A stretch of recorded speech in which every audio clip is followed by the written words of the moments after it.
A billionaire tech mogul attends what he believes is a routine business associate's funeral, but when two 7-year-old twins approach him with their mother's photograph, the image reveals a secret that will shatter everything he thought he knew about his past and change 3 lives forever.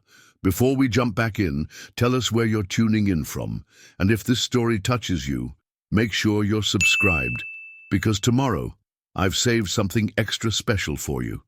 The November rain fell in steady sheets across Riverside Memorial Park, turning the freshly dug earth into dark, muddy patches that clung to expensive Italian leather shoes. Marcus Sullivan adjusted his black Armani coat and checked his platinum. Rolex, 3:47 p.m. He had exactly 13 minutes to pay his respects to Sarah Chen, make the appropriate condolences to her family, and return to his Tesla for the drive back to downtown Seattle. His schedule was precise as always. At 38, Marcus had built Sullivan Technologies from a small startup in his garage into a billion-dollar empire that dominated the cloud computing industry. Time was his most valuable commodity, measured in millions of dollars per hour during crucial board meetings and acquisition negotiations. Even grief, it seemed, had to be scheduled between quarterly reports and investor calls. Sarah Chen had been a mid-level project manager at one of his subsidiary companies, competent, reliable, but hardly someone he knew personally. Her sudden death from a heart attack at age 34 had shocked the entire Seattle tech community.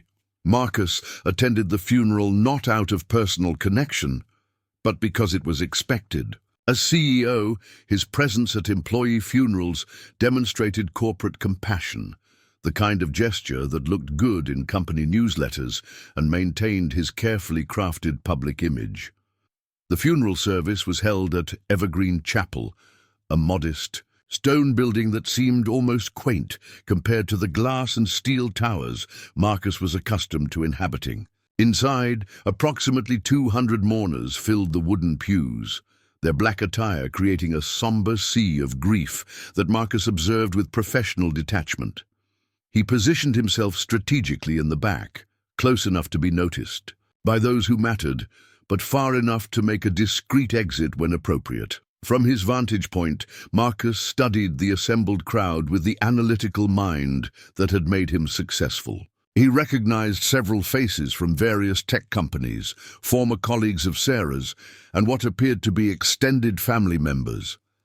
At the front of the chapel, he noticed 2 small figures sitting in the first pew, children, twins by their appearance, both with dark hair and pale, tear-streaked faces. They couldn't have been more than 7 years old.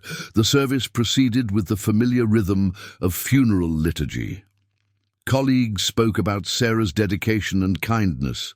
Family members shared memories of her generosity and love for her children. Marcus found his attention wandering to his phone, discreetly checking stock prices and reviewing emails while maintaining an expression of respectful solemnity. The Sullivan Technologies quarterly board meeting was scheduled for tomorrow morning, and several crucial decisions required his attention. Pastor Williams, a gentleman in his 60s, delivered a heartfelt eulogy about Sarah's commitment to her family and her community. Sarah Chen was a woman who understood that true success isn't measured in dollars or achievements, he said, his voice carrying across the chapel, but in the love we give and the lives we touch. She leaves behind her greatest treasures, her twins Emma and Ethan, who were the center of her universe. Marcus glanced up at the mention of the children, noting how they sat perfectly still, their small hands clasped together as if drawing strength from each other. There was something achingly familiar about their posture, the way they held their heads, that tugged at the edges of his consciousness. He dismissed the feeling as misplaced sentiment. Grief had a way of making people see connections that didn't exist. As the service concluded and mourners began filing out toward the cemetery for the burial, Marcus calculated his remaining obligations. A brief appearance at the graveside, perhaps a few words with Sarah's supervisor, and he could reasonably excuse himself. The rain had intensified, and he observed several attendees struggling with umbrellas and coats as they made their way across the memorial park's winding paths. The burial site was located on a gentle hillside overlooking Elliott Bay, where the Seattle skyline created a dramatic backdrop even through the grey November mist. A modest casket covered in white lilies sat beside the open grave, surrounded by metal chairs arranged in precise rows. Marcus positioned himself at the periphery of the gathering, his black umbrella providing shelter from the relentless rain. Pastor Williams offered final prayers as the casket was lowered into the earth. The sound of dirt hitting polished wood created a hollow finality that seemed to echo across the cemetery. Marcus watched as mourners began placing single flowers on the grave, a ritual that would continue for several more minutes. He prepared to make his departure, satisfied that his obligation had been fulfilled appropriately. That's when the twins approached him.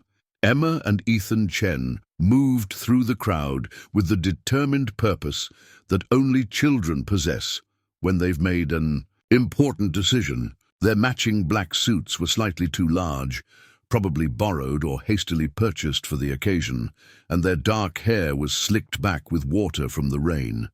But their eyes, deep brown and remarkably steady for children their age, held an intensity that stopped Marcus mid-step. "Excuse me, sir," Emma said, her voice clear despite the tremor of grief that threatened to break through her composure. "Are you Mr. Marcus Sullivan?" Marcus nodded, surprised by their directness. "Yes, I am. You must be Sarah's children. I'm very sorry for your loss." Ethan stepped forward, clutching something against his small chest. "We wanted to give you something," he said, his voice barely audible above the rain. "Mommy said we should find you if anything ever happened to her." The statement caught Marcus completely off guard. Sarah Chen had spoken about him to her children. They had never had more than brief professional interactions, quarterly reviews, the occasional project update, standard corporate communications. Why would she have mentioned him specifically and in the context of her own mortality? "I'm not." "Sure, I understand," Marcus said carefully, crouching down to their eye level, despite the mud that threatened to stain his expensive suit. "Your mother and I worked for the same company, but we didn't know each other personally." Emma and Ethan exchanged a meaningful glance, the kind of silent communication that twins often develop. Then Emma reached into her small purse and withdrew a photograph, its edges worn from handling, protected by a plastic sleeve that had seen better days. "She kept this picture on her nightstand," Emma explained, holding it out with trembling hands. "She told us that if anything ever happened to her, we should find the man in the photo and show it to him. She said he would understand." Marcus accepted the photograph with growing confusion, expecting to see an image of himself from some corporate event or company publication. Instead, what he saw made his world tilt on its axis. The photograph showed a much younger version of himself, perhaps 22 or 23 years old, standing beside a beautiful young woman with long dark hair and a radiant smile. They were both wearing casual clothes, and behind them stretched the unmistakable landscape of the Columbia River Gorge, with its cascading waterfalls and lush green forests. The woman's face was laughingly turned toward the camera, while Marcus's younger self gazed at her with an expression of complete adoration. But it wasn't just any woman. It was Sarah Chen, or rather Sarah Kim, as she had been known 15 years ago. The photograph captured a moment from what Marcus had always considered the most significant relationship of his early life. He and Sarah Kim had met during their senior year at the University of Washington, where she was studying computer science and he was completing his MBA. Their relationship had been intense, passionate, and ultimately doomed by their different visions of the future. Marcus remembered that day at Multnomah Falls with crystalline clarity. It had been late spring, and they had driven to Oregon for a weekend hiking trip. Sarah had been accepted to a graduate program at MIT, while Marcus was planning to stay in Seattle to launch his technology startup. They had spent that entire weekend discussing their relationship, trying to find a way to make their divergent paths compatible. The relationship had ended 2 weeks after that photograph was taken. Sarah had chosen to pursue her graduate studies, while Marcus had thrown himself into building his company. They had promised to stay in touch, but the demands of their respective futures had gradually pulled them apart. Marcus had always wondered what might have happened if they had made different choices.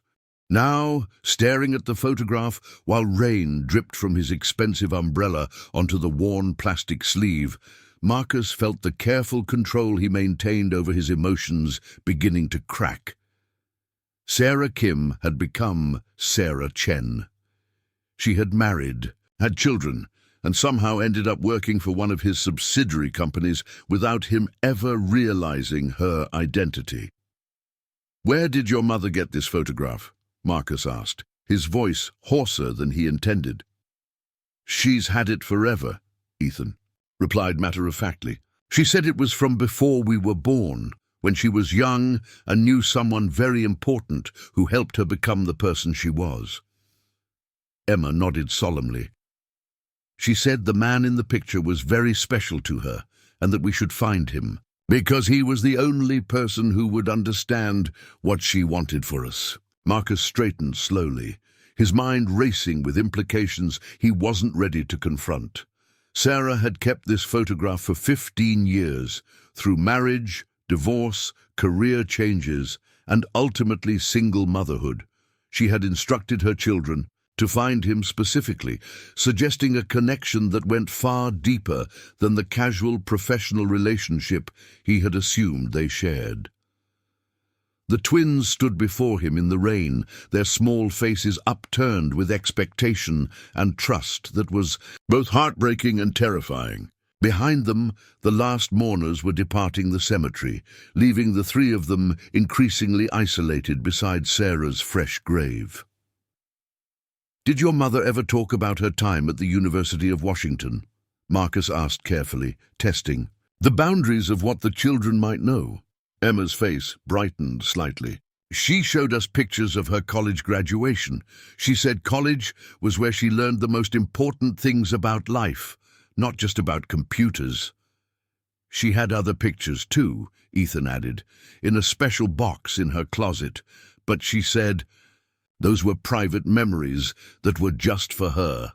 Marcus felt his chest tighten with a combination of grief and regret that caught him unprepared. Sarah had preserved their relationship in a private collection of memories, maintaining some connection to their shared past, even as their lives had taken completely different directions.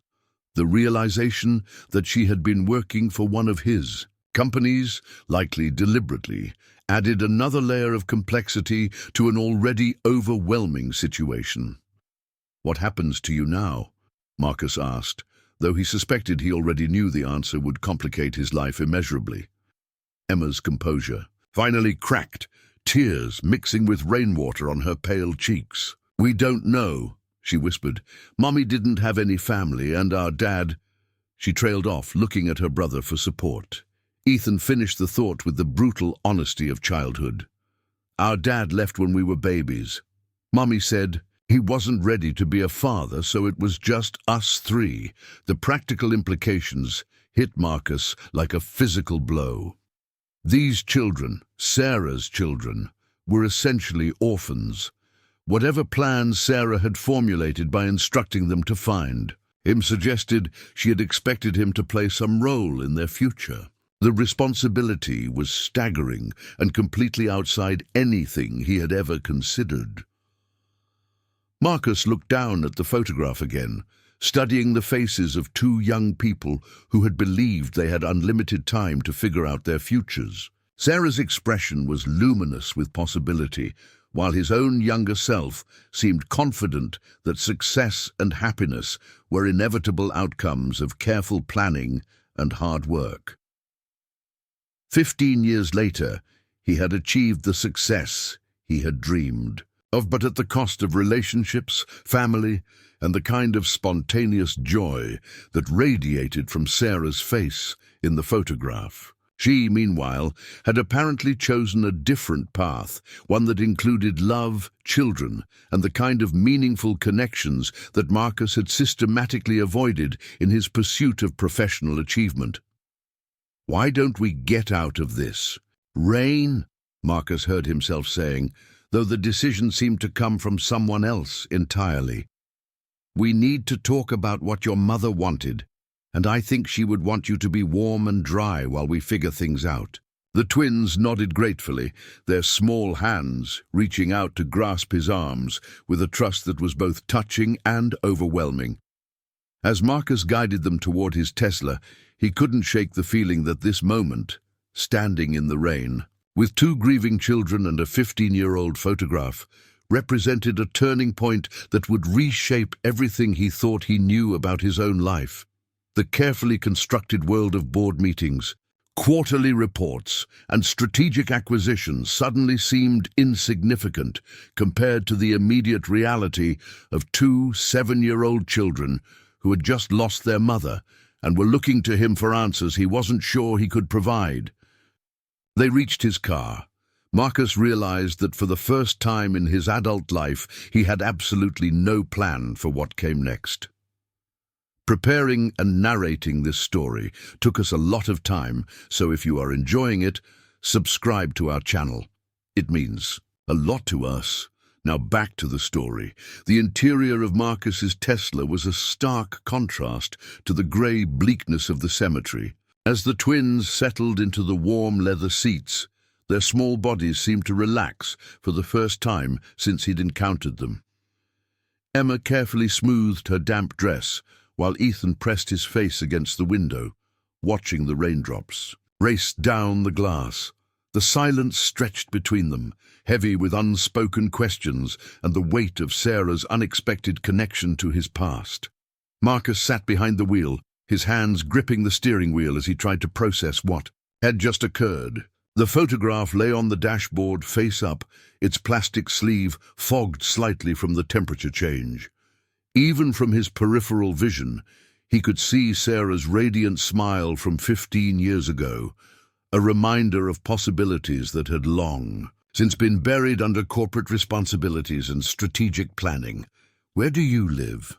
Marcus asked, breaking the silence as he realized he had been sitting in the parking lot for several minutes without any clear destination. "Ballard," Emma replied quietly. "On 65th Street. It's a small house with a blue door." Marcus knew the neighborhood, a modest area north of downtown Seattle, where young professionals and families lived in craftsman houses and converted apartments. It was exactly the kind of place Sarah would have chosen. Practical, but with character, affordable on a project manager's salary, while still providing a good environment for raising children.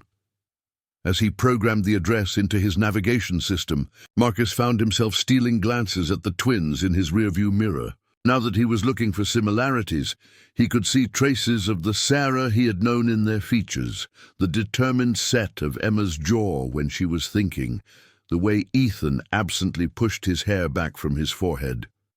But there were other characteristics too, subtle differences that spoke of their father's genetic contribution.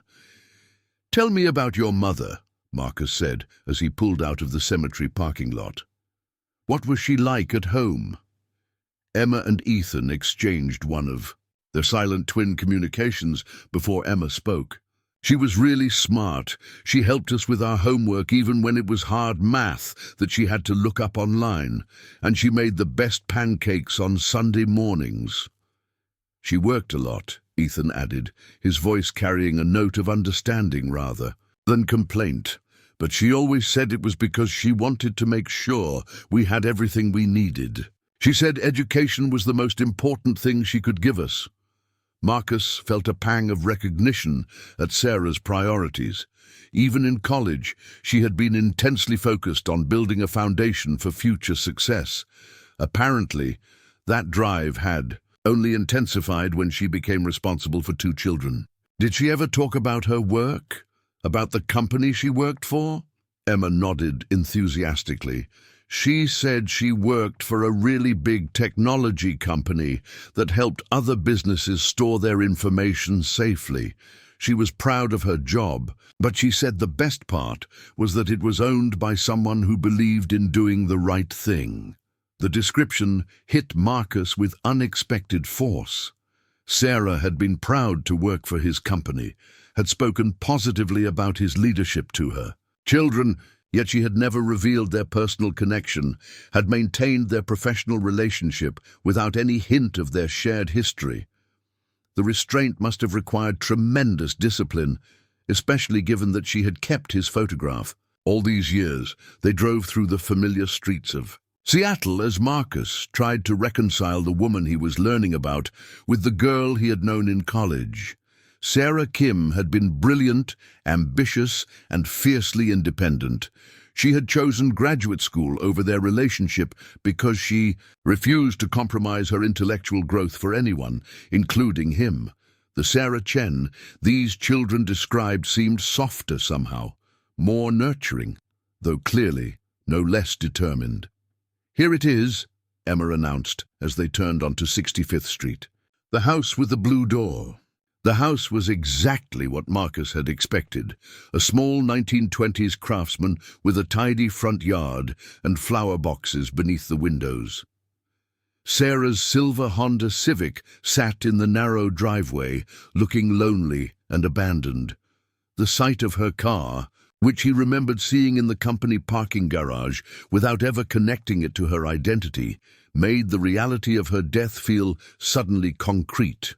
As they approached the front door, Marcus realized he was about to enter Sarah's private world, the space where she had raised her children and built a life completely separate from his knowledge. The responsibility of this moment, and what it might lead to, felt overwhelming. Emma produced a key from her small purse and unlocked the blue door with practiced efficiency. "We're supposed to go to Mrs. Patterson next door if we need anything," she explained, "but we wanted to come home first."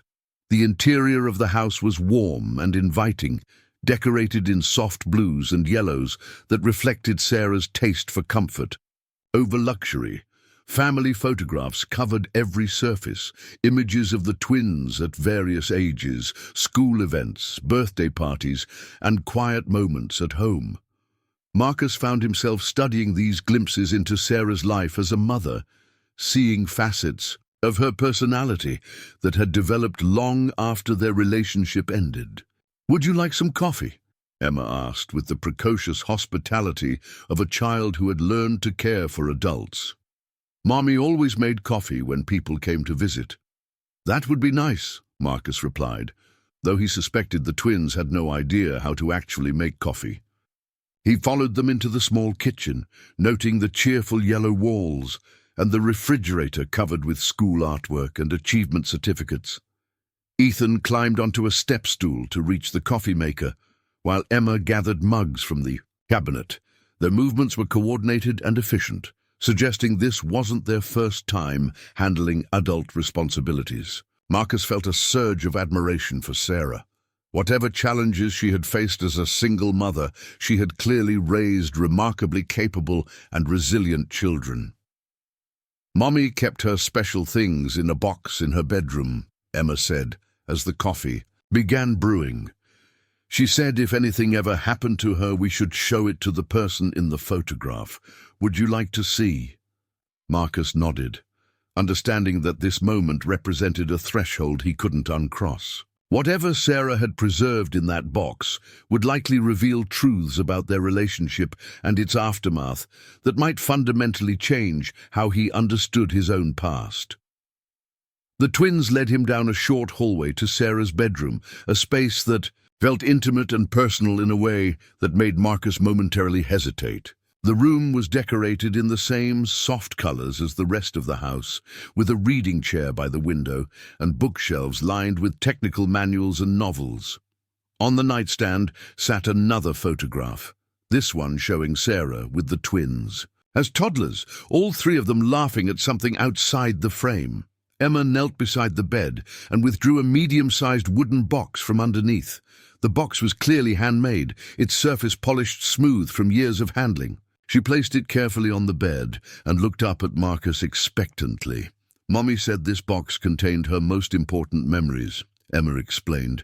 "She said they were things that made her who she was, and that someday we would understand why. They mattered."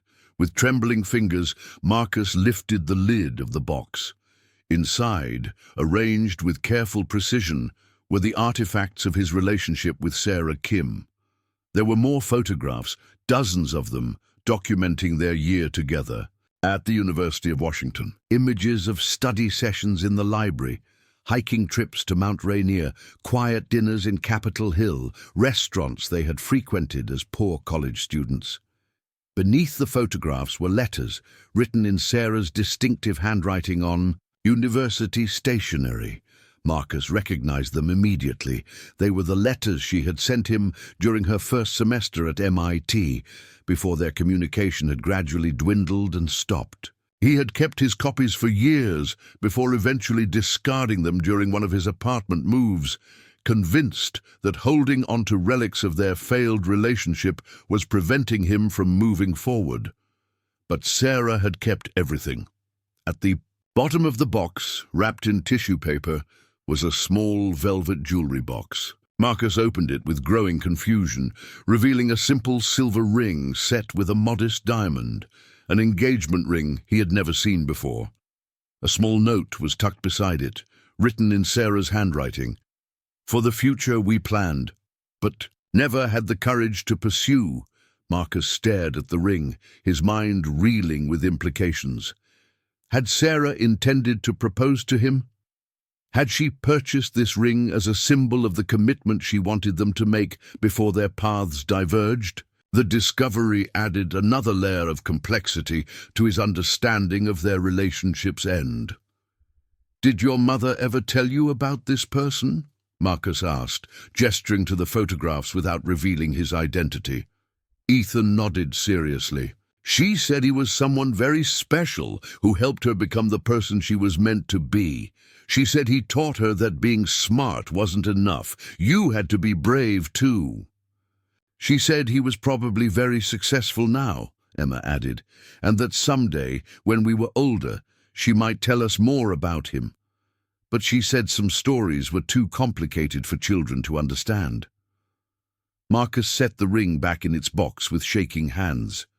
Sarah had preserved not just their relationship, but her idealized version of what it could have become. She had kept him frozen in time as the 23-year-old who had encouraged her ambitions and supported her dreams, rather than the 38-year-old millionaire who had sacrificed personal relationships for professional achievement.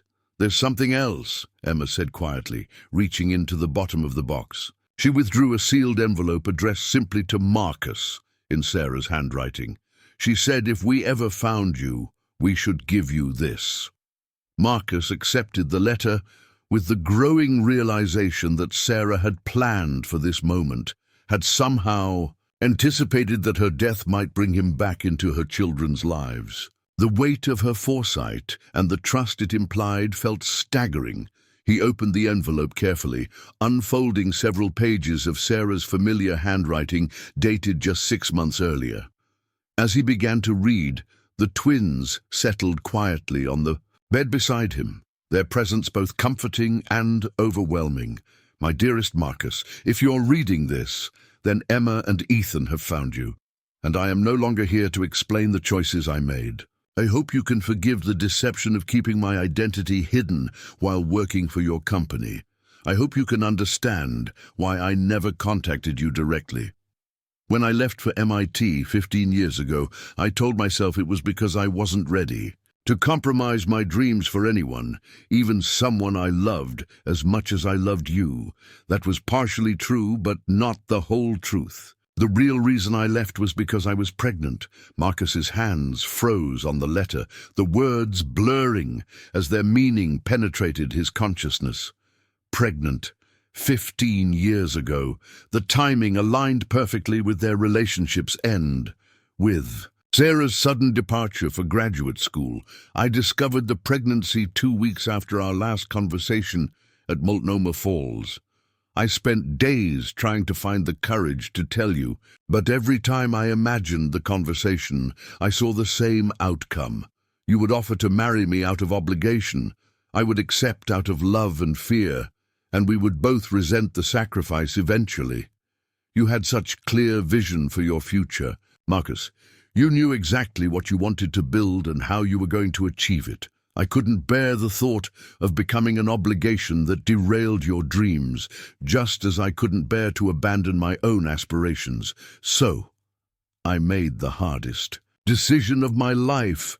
I chose to raise our children alone. Our children. The phrase hit Marcus like a physical blow, recontextualizing everything he had observed about Emma and Ethan. He looked up at the twins, studying their faces with new understanding. Now he could see it clearly. His own eyes looking back at him, the shape of his nose in their profiles, the stubborn set of his jaw in Emma's determined expression. Emma and Ethan were his children. Sarah's children were his children. The revelation was so profound, so life-altering, that Marcus found himself unable to process its full implications. These 2 7-year-old children, sitting quietly beside him in their mother's bedroom, were his son and daughter. He was not just a stranger who had known their mother in college, he was their father. The letter continued, but Marcus had to read the same paragraph 3 times before the words penetrated his shock. I want you to know that I never regretted my choice to raise Emma and Ethan alone, but I have always regretted depriving them of knowing their father. You would be an extraordinary parent, Marcus. Your combination of intelligence, integrity, and determination are gifts that our children deserve to inherit. As they approached the front door, Marcus realized he was about to enter Sarah's private world, the space where she had raised her children and built a life completely separate from his knowledge. The responsibility of this moment, and what it might lead to, felt overwhelming. Emma produced a key from her small purse and unlocked the blue door with practiced efficiency. We're supposed to go to Mrs. Patterson next door if we need anything, she explained, but we wanted to come home first.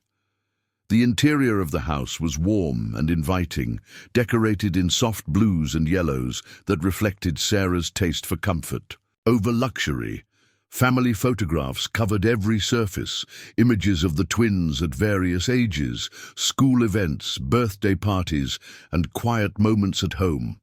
Marcus found himself studying these glimpses into Sarah's life as a mother, seeing facets of her personality that had developed long after their relationship ended. "Would you like some coffee?" Emma asked with the precocious hospitality of a child who had learned to care for adults. "Mommy always made coffee when people came to visit." "That would be nice," Marcus replied, though he suspected the twins had no idea how to actually make coffee. He followed them into the small kitchen, noting the cheerful yellow walls and the refrigerator covered with school artwork and achievement certificates. Ethan climbed onto a step stool to reach the coffee maker, while Emma gathered mugs from the cabinet. Their movements were coordinated and efficient, suggesting this wasn't their first time handling adult responsibilities. Marcus felt a surge of admiration for Sarah. Whatever challenges she had faced as a single mother, she had clearly raised remarkably capable and resilient children. "Mommy kept her special things in a box in her bedroom," Emma said as the coffee began brewing. "She said if anything ever happened to her, we should show it to the person in the photograph. Would you like to see?" Marcus nodded. understanding that this moment represented a threshold he couldn't uncross. Whatever Sarah had preserved in that box would likely reveal truths about their relationship and its aftermath that might fundamentally change how he understood his own past. The twins led him down a short hallway to Sarah's bedroom, a space that felt intimate and personal in a way that made Marcus momentarily hesitate.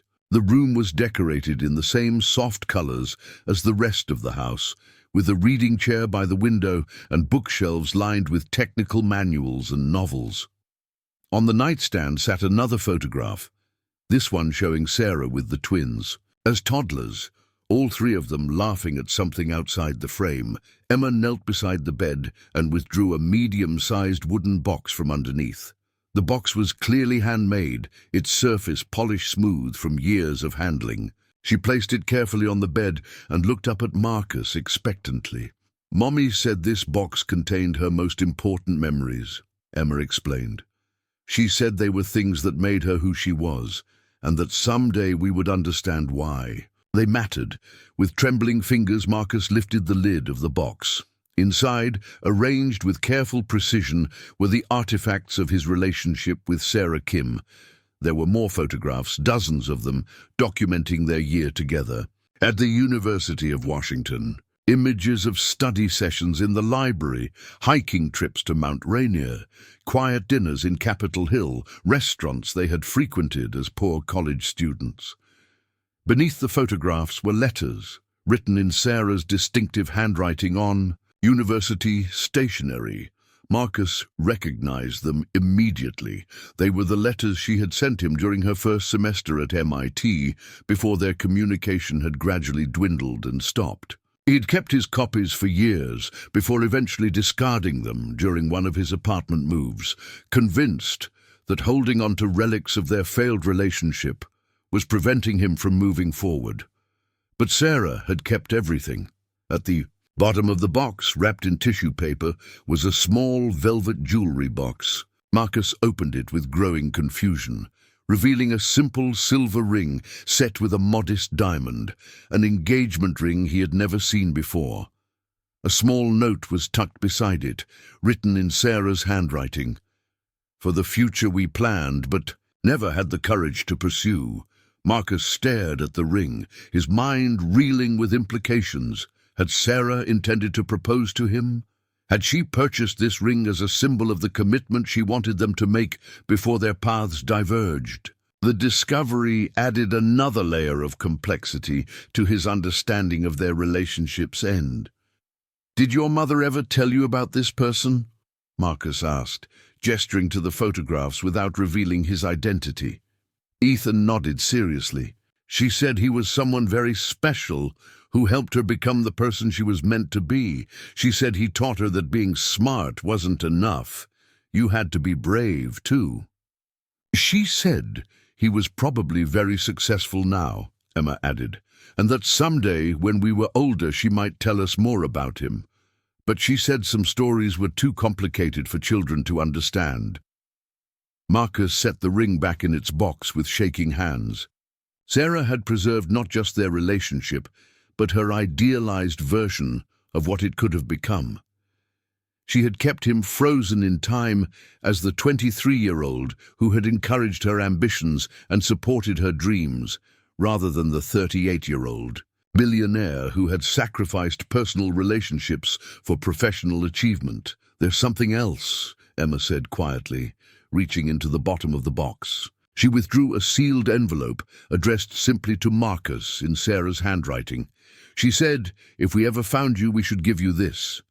Marcus accepted the letter with the growing realization that Sarah had planned for this moment, had somehow anticipated that her death might bring him back into her children's lives. The weight of her foresight and the trust it implied felt staggering.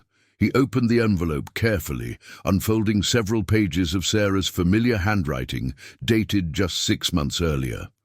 As he began to read, the twins settled quietly on the bed beside him, their presence both comforting and overwhelming. My dearest Marcus, if you're reading this, then Emma and Ethan have found you, and I am no longer here to explain the choices I made. I hope you can forgive the deception of keeping my identity hidden while working for your company. I hope you can understand why I never contacted you directly. When I left for MIT 15 years ago, I told myself it was because I wasn't ready to compromise my dreams for anyone, even someone I loved as much as I loved you. That was partially true, but not the whole truth. The real reason I left was because I was pregnant. Marcus's hands froze on the letter, the words blurring as their meaning penetrated his consciousness. Pregnant. 15 years ago. The timing aligned perfectly with their relationship's end, with Sarah's sudden departure for graduate school. I discovered the pregnancy 2 weeks after our last conversation at Multnomah Falls. I spent days trying to find the courage to tell you, but every time I imagined the conversation, I saw the same outcome. You would offer to marry me out of obligation, I would accept out of love and fear, and we would both resent the sacrifice eventually. You had such clear vision for your future. Marcus, you knew exactly what you wanted to build and how you were going to achieve it. I couldn't bear the thought of becoming an obligation that derailed your dreams, just as I couldn't bear to abandon my own aspirations. So I made the hardest decision of my life. I chose to raise our children alone, our children. The phrase hit Marcus like a physical blow, recontextualizing everything he had observed about Emma and Ethan. He looked up at the twins, studying their faces with new understanding. Now he could see it clearly, his own eyes looking back at him, the shape of his nose in their profiles, the stubborn set of his jaw in Emma's determined expression. Emma and Ethan were his children. Sarah's children were his children. The revelation was so profound, so life-altering, that Marcus found himself unable to process its full implications. These 2 7-year-old children, sitting quietly beside him in their mother's bedroom, were his son and daughter. He was not just a stranger who had known their mother in college. He was their father. The letter continued, but Marcus had to read the same paragraph 3 times before the words penetrated his shock. I want you to know that I never regretted my choice to raise Emma and Ethan alone, but I have always regretted depriving them of knowing their father. You would be an extraordinary parent, Marcus. Your combination of intelligence, integrity, and determination are gifts that our children deserve to inherit. I'm writing this letter because my doctor has discovered some concerning symptoms that may require serious treatment. I pray you will never need to read these words, but if you do, I hope you will find it in your heart to love Emma and Ethan as much as I have loved them. They are the best parts of both of us, and they deserve a father who can give them the stability and opportunities that I cannot provide alone. All my love. Always. Sarah. Marcus set the letter down with trembling hands, his world, fundamentally, altered by the knowledge it contained. Emma and Ethan watched him with patient concern, clearly sensing that something significant had just occurred, but too young to understand the magnitude of what they had just revealed. He was a father, had been a father for 7 years without knowing it. Sarah had made the monumental decision to raise their children alone rather than burden him with responsibilities she believed he wasn't ready for. And now, in death, she was entrusting him with the truth and the choice of what to do with it. The twins were still looking at him expectantly, waiting for some response to their mother's letter. Marcus realized that in this moment, everything about his carefully constructed life, his priorities, his definition of success, his understanding of what mattered, had been irrevocably changed by the discovery that he was not just Marcus Sullivan, billionaire CEO, but Marcus Sullivan, father to 2 children who had just lost their mother. The question now was what kind of father he was prepared to become. The silence in Sarah's bedroom stretched on as Marcus stared at the letter, its contents fundamentally rewriting his understanding of the last 15 years. Emma and Ethan sat quietly on the bed beside him, their young faces showing a patience that seemed far beyond their 7 years. They had delivered their mother's final message and now waited for his response, unaware that they had just revealed the most life-altering secret imaginable. Marcus folded the letter carefully, his hands still trembling slightly as he processed the magnitude of Sarah's revelation. These children, his children, had been living their entire lives just 30 minutes away from his downtown penthouse. While he had been building his empire, attending board meetings, and closing multi-million-dollar deals, Emma and Ethan had been taking their first steps, learning to read, celebrating birthdays, all without any knowledge that their father was one of Seattle's most prominent businessmen. "Mr. Sullivan?" Emma's voice was gentle but concerned. "Are you okay? You look sad." Marcus looked up at her, seeing his own dark eyes reflected in her worried expression. How had he missed it at the cemetery? The resemblance was unmistakable, now that he knew what to look for. Ethan had inherited his stubborn cowlick, the same one that had driven Marcus crazy throughout his childhood. Emma's hands moved in quick, precise gestures when she spoke, exactly the way Marcus did during business presentations. "I'm not sad," Marcus said carefully, choosing his words with the precision he typically reserved for crucial negotiations. "I'm just surprised by what your mother wrote.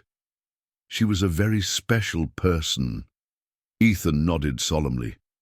"She used to tell us stories about when she was young and went to college. She said college was where she learned the most important things about life." "What kind of things?" Marcus asked, genuinely curious about how Sarah had spoken about their shared past. Emma brightened, clearly pleased to share her mother's wisdom. She said college taught her that being smart wasn't enough. You had to be brave enough to make hard choices, and that sometimes the right choice wasn't the easy choice. The observation hit Marcus with unexpected force. Sarah had framed their relationship's end as a lesson in courage rather than failure, teaching their children about difficult decisions without revealing the personal cost she had paid. Even in her storytelling, she had protected him, preserving his image as someone who had inspired rather than disappointed her.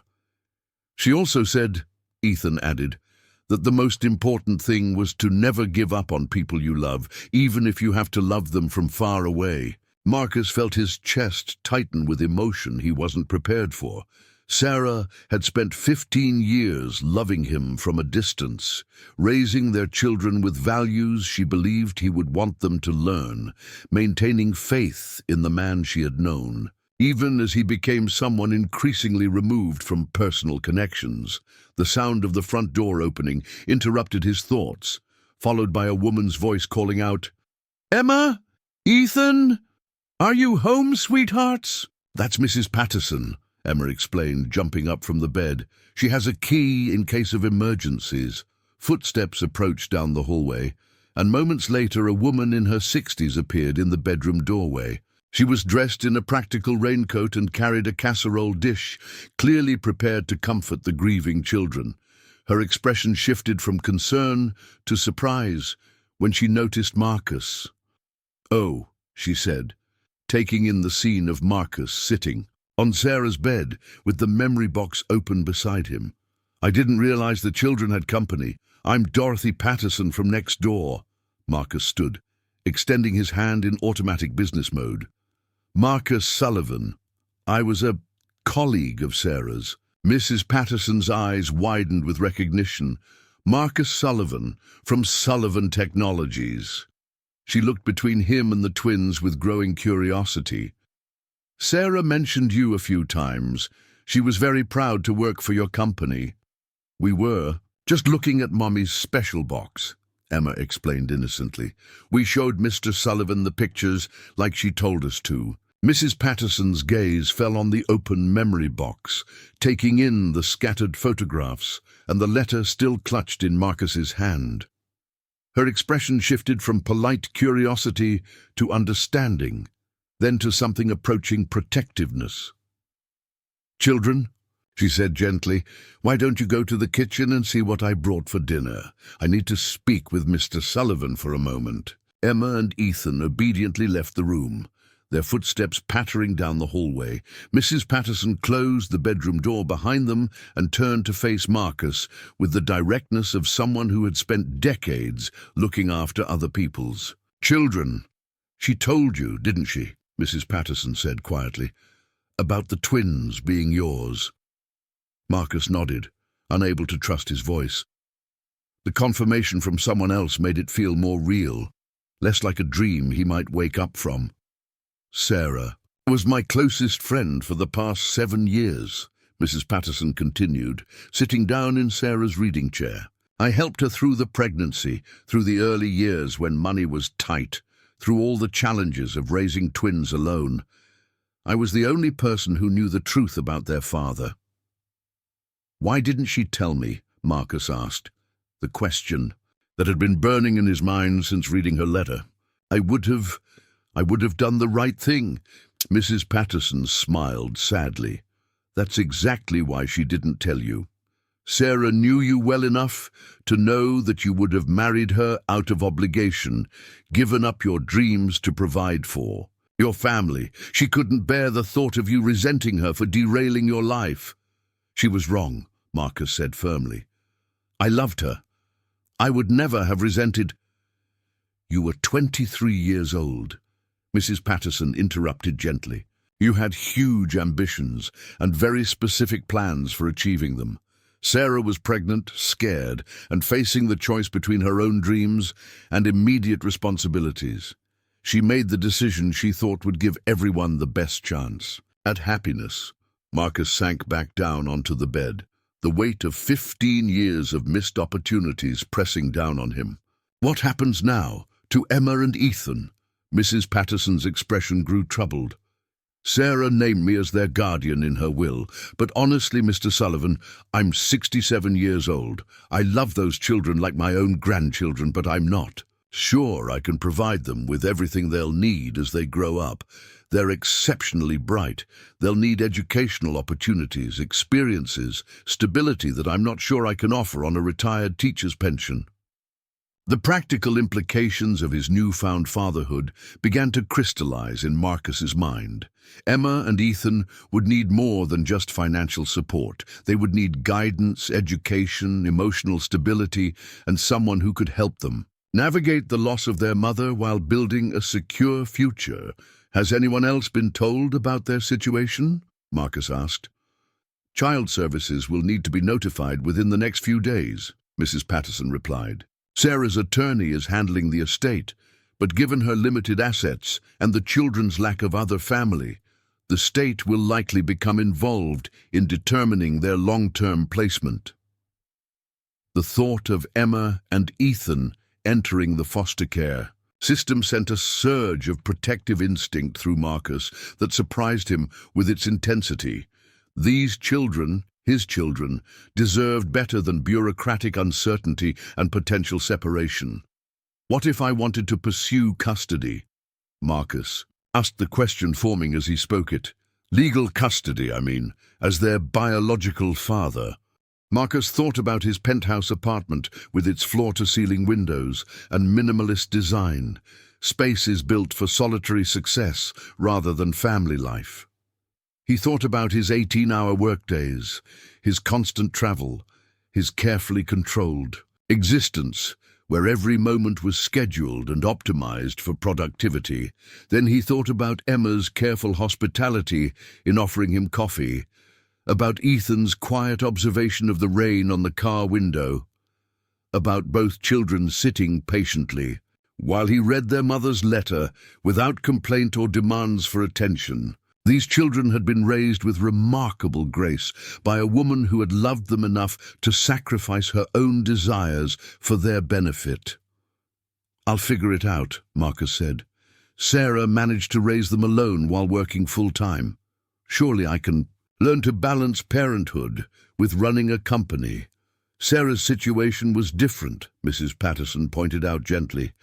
She had been preparing for motherhood for 9 months, had time to adjust her expectations and lifestyle gradually. You're facing an immediate transition from bachelor to single father of 7-year-old twins. It's not just about logistics, it's about emotional readiness. The sound of the children's voices from the kitchen reminded Marcus that while he was discussing their future, Emma and Ethan were in the next room, probably wondering what decisions were being made about their lives. They had already lost their mother. They didn't need to feel like pawns in adult conversations about their fate. What do you think Emma and Ethan would want? Marcus asked. Mrs. Patterson smiled for the first time since entering the room. They're remarkable children, Mr. Sullivan.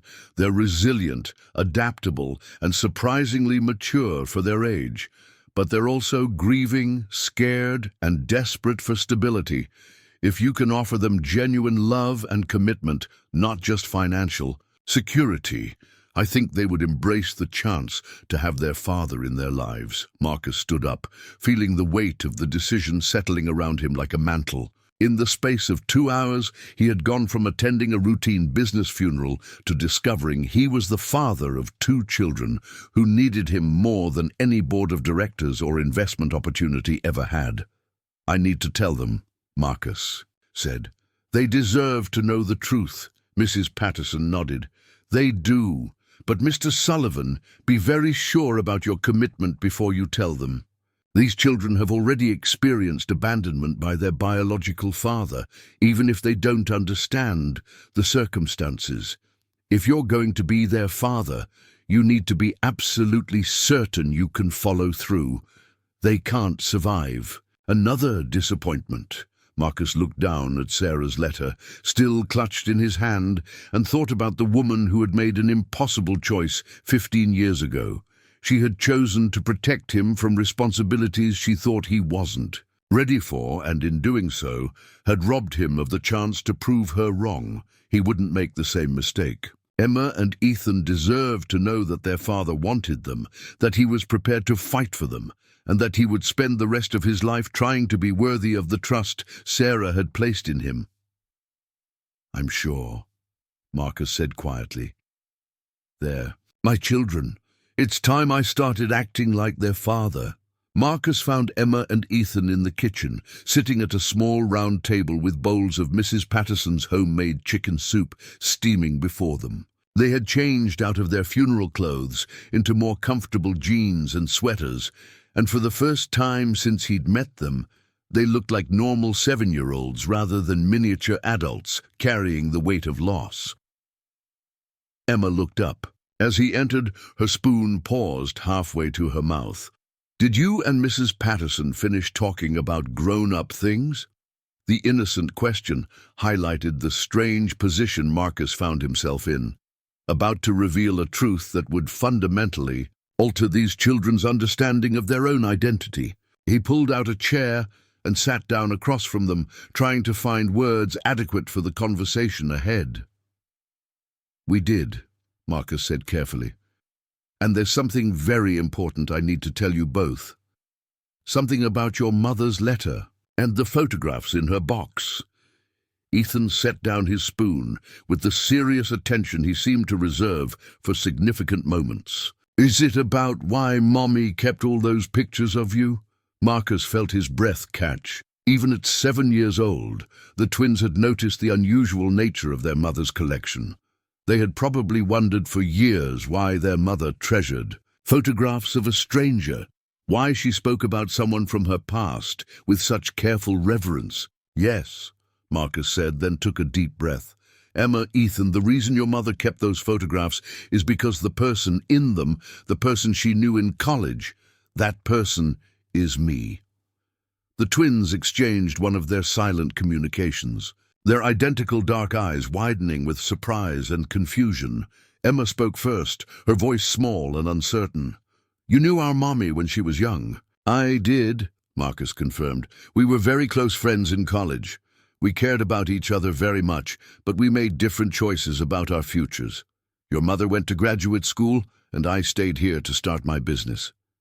Ethan frowned, his young mind working through the implications. "But why didn't you visit us? If you were Mommy's friend, why didn't we ever meet you?"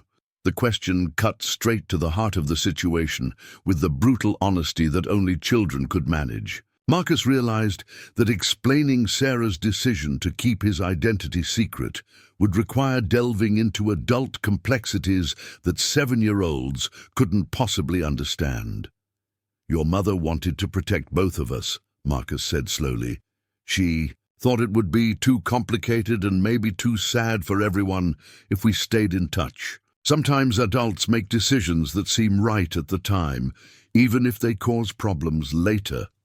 Emma studied his face with an intensity that reminded him sharply of Sarah during their college debates.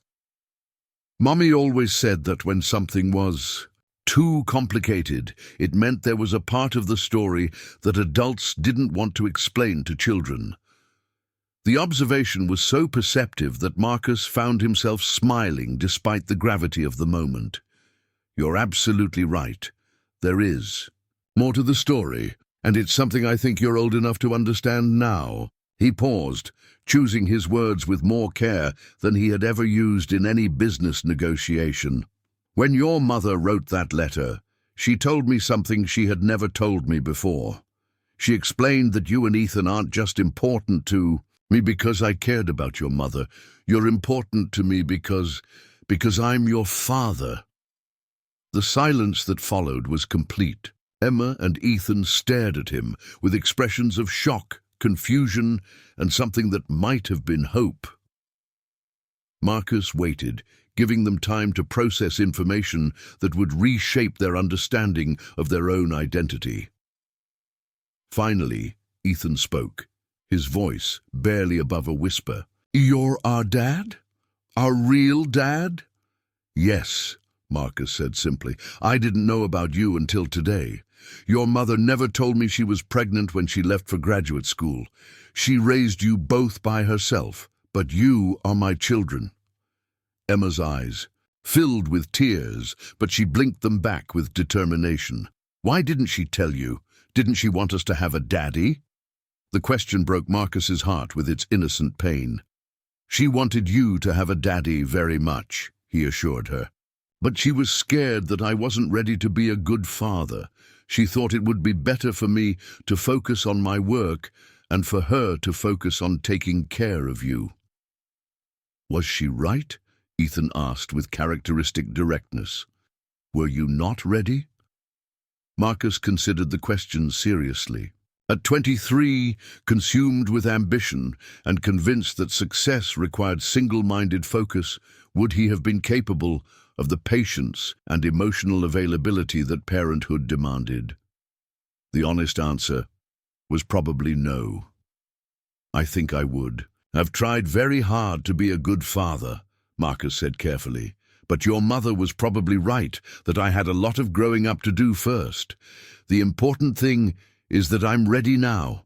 Emma leaned forward, her expression skeptical in a way that suggested she had learned not to trust adult promises too easily. "What does that mean?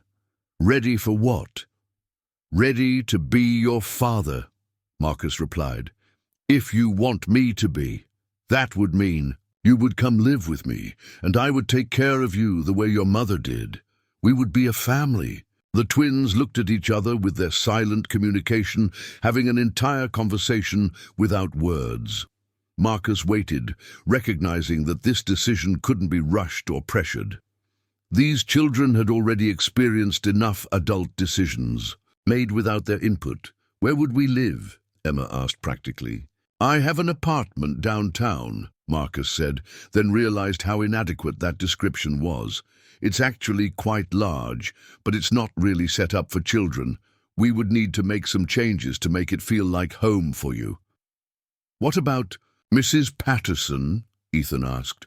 "And our friends at school?" "Mrs. Patterson would always be part of our lives," Marcus assured him. "She's been like a grandmother to you, and that wouldn't change. As for school, We would figure out what's best for you. Maybe you could stay at your current school, or maybe we would find something closer to where I live." Emma bit her lower lip, a gesture so reminiscent of Sarah that Marcus felt his chest tighten. "Would you have time to take care of us?" "Mommy said you have a very important job." The question highlighted the central challenge Marcus was facing. His entire life was structured around the demands of running Sullivan Technologies, with every moment scheduled and optimized for maximum productivity. Could he maintain his professional responsibilities while providing the emotional attention and daily care that Emma and Ethan needed? "My job is important," Marcus admitted. "But you and Ethan are more important. I would need to make some changes to how I work, but that's what fathers do. They figure out how to balance their responsibilities." Ethan frowned thoughtfully. "What if you decide you don't like being a daddy? What if we're too much trouble?" The fear in his voice revealed the deeper anxiety both children were carrying. They had been abandoned by their biological father once already, even if they didn't understand the circumstances. Now they were being asked to trust another father figure who might disappoint them. Marcus left his chair and knelt down beside the table, bringing himself to the twins' eye level. "Ethan, Emma, I want you to listen to me very carefully. I didn't know you existed until today, but now that I do, nothing in the world could make me want to give you up. You are my children. That means I will always be your father, no matter what happens, no matter how challenging things get." Emma studied his face intently. "How do we know you mean it? Adults say things sometimes that they don't really mean." Marcus understood her skepticism. These children had learned to be cautious about adult promises, and they had every right to question his commitment. How could he prove to two 7-year-olds that he was prepared to upend his entire life for their sake? "You're right to ask that question," Marcus said. "I can't prove it with words. I can only prove it by my actions day after day, for as long as it takes you to believe me. But I can tell you this. I spent 15 years not knowing I had children, and I don't want to spend another day not being your father." Mrs. Patterson appeared in the kitchen doorway, having obviously overheard at least part of the conversation. "Children," she said gently, "this is a very big decision, and you don't have to make it right now. Why don't we take things one step at a time?" Emma looked between Marcus and Mrs. Patterson. "What does one step at a time mean?" "It means," Mrs. Patterson explained, "that we start by spending time together so you can get to know your father and he can get to know you. You could visit his home, he could spend time here with you, and we could see how everyone feels as we go along." Marcus nodded gratefully. The suggestion provided a framework for building trust gradually, rather than expecting immediate acceptance of such a monumental change. "That sounds like a good plan," Marcus agreed. "We could start this weekend. Would you like to see where I live? Maybe we could order pizza and watch movies together." Ethan's eyes lit up slightly. "You have movies at your house?" "I have a very large television," Marcus said, smiling at the first sign of enthusiasm he'd seen from either child.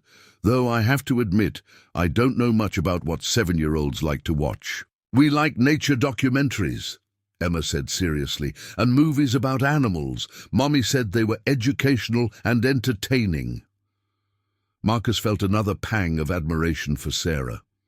Even in choosing entertainment for their children, she had prioritized their intellectual development. "I think I can find some good nature documentaries, and maybe we could go to the zoo soon, if you'd like to see some of those animals in person."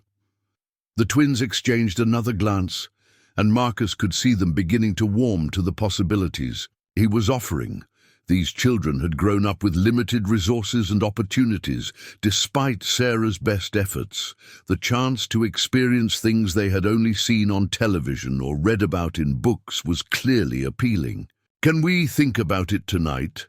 Emma asked diplomatically, "and maybe talk to Mrs. Patterson about what it would mean?" "Of course," Marcus said, standing up. "This is the biggest decision of your lives so far. You should take all the time you need to think it through." As he prepared to leave, promising to return the next day to continue their conversation, Marcus reflected on how much his life had changed in the span of a few hours. This morning, he had been a successful but solitary businessman whose greatest concern was the quarterly board meeting. Now he was the father of two remarkable children who were cautiously considering whether to trust him with their future. The transformation wasn't complete yet. There would be legal proceedings, practical arrangements, and countless challenges ahead. But for the first time in 15 years, Marcus felt like he was exactly where he was supposed to be, doing something more important than any business deal he had ever negotiated. As he drove back through the rain toward his empty penthouse, Marcus realized that Sarah had given him far more than he had ever given her. She had given him the chance to become someone better than he had ever imagined being, not just a successful businessman, but a father worthy of the children they had created together. Marcus spent the entire night staring at the ceiling of his penthouse bedroom, his mind racing with the magnitude of changes required to transform his life from solitary executive to single father. By 5 a.m., he had given up on sleep and was sitting at his kitchen island with coffee and his laptop, researching everything from child psychology to Seattle's best elementary schools. The depth of his ignorance about parenting was staggering. But 15 years of building a business empire had taught him that any complex challenge could be conquered through thorough preparation and strategic planning. His first call went to his attorney, Patricia Morrison, at exactly 8 a.m. Patricia had handled Sullivan Technologies' legal affairs for over a decade and was accustomed to Marcus's urgent requests, but the nature of this particular call clearly caught her off guard. "You want to pursue emergency custody of two children you just discovered were yours," Patricia repeated, her voice carefully neutral. "Marcus, are you absolutely certain about the paternity? Because if you're wrong, I'm not wrong," Marcus interrupted, staring at the photograph that now sat prominently on his kitchen counter. "The timeline matches perfectly, and seeing them in person, Patricia, they look exactly like me. But I want DNA testing done immediately to make everything legally airtight." "This will be complicated," Patricia warned. "The children currently have a legal guardian appointed by their mother's will. We'll need to petition the court for paternity recognition, undergo background investigations, and demonstrate that your custody would serve the children's best interests. The process could take months." Marcus felt his jaw tighten with frustration. In business, he was accustomed to problems being solved quickly through the application of resources and determination. The legal system's deliberate pace felt agonizingly slow when his children's future hung in the balance. "What about temporary custody during the proceedings?" Marcus asked. "Possible, if the current guardian agrees and the court determines it's in the children's best interests. But Marcus, you need to understand that your wealth and business success won't automatically qualify you as a suitable parent. The court will want to see evidence of emotional stability, time availability, and genuine commitment to the children's welfare." After ending the call with Patricia, Marcus spent the next 2 hours on the phone with his assistant Rebecca, restructuring his entire schedule for the foreseeable future. Board meetings were postponed, international travel was cancelled, and daily operations were delegated to his capable vice presidents. For the first time in his professional career, Marcus was deliberately stepping back from the complete control he typically maintained over every aspect of his business. "Sir," Rebecca said carefully after processing his extensive instructions, "should I be concerned about the company's direction? This level of delegation is unprecedented." Marcus understood her confusion. He had never taken more than a week-long vacation in the past decade, and even then, he had remained accessible for urgent decisions. The idea of being less available, of prioritizing personal matters over corporate demands, represented a fundamental shift in his priorities. The company will be fine, Marcus assured her. I'm just adjusting my work-life balance.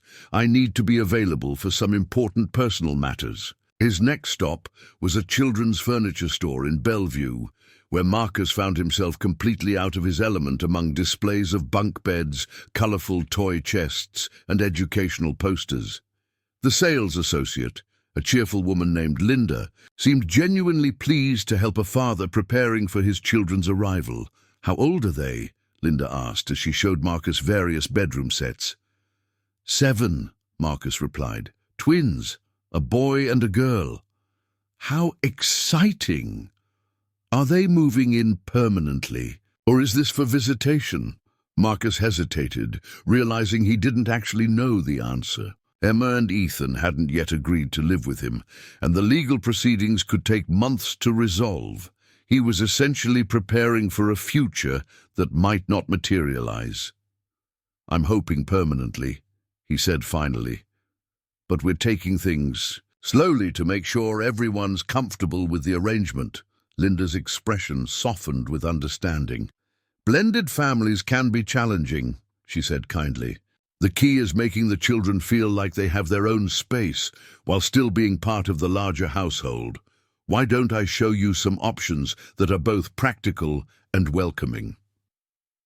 2 hours later, Marcus had ordered twin bedroom sets, a study area with built-in desks and enough books and educational materials to stock a small library.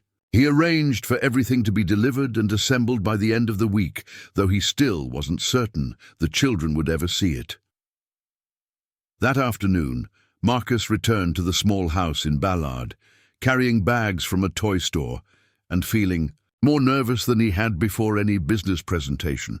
Mrs. Patterson answered the door with a knowing smile, clearly having expected his return. "They've been asking about you all morning," she said quietly as she led him inside. "Emma wanted to know if you really meant what you said about being their father. And Ethan asked if you owned any games." Marcus held up the bags with a sheepish expression. "I may have gone a little overboard at the toy store. I wasn't sure what 7-year-olds like."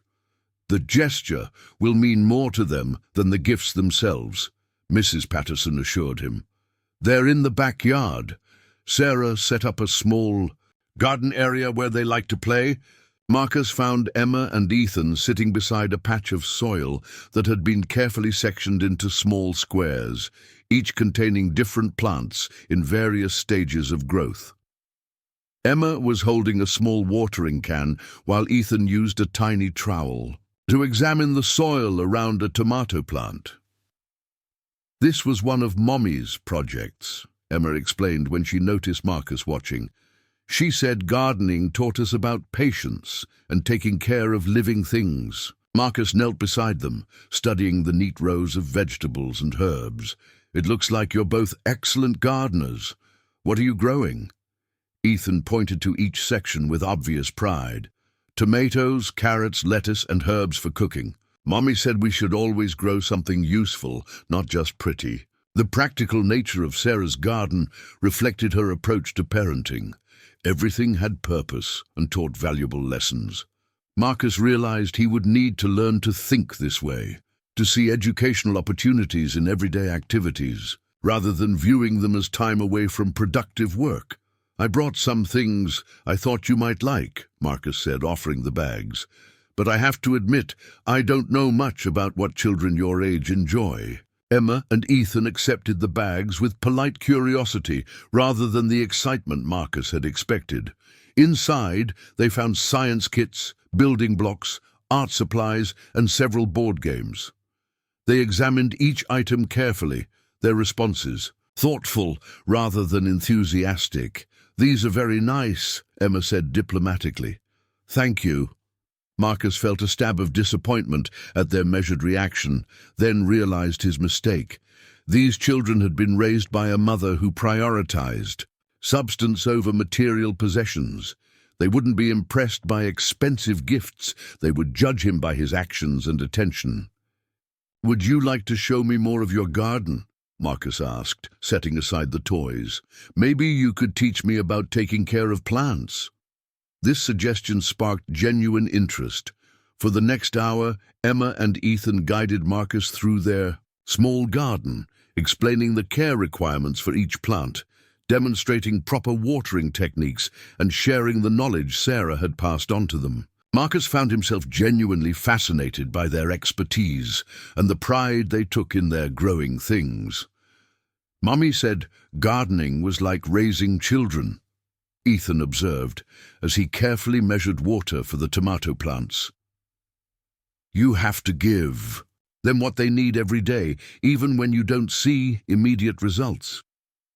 The observation was so profound that Marcus felt momentarily speechless.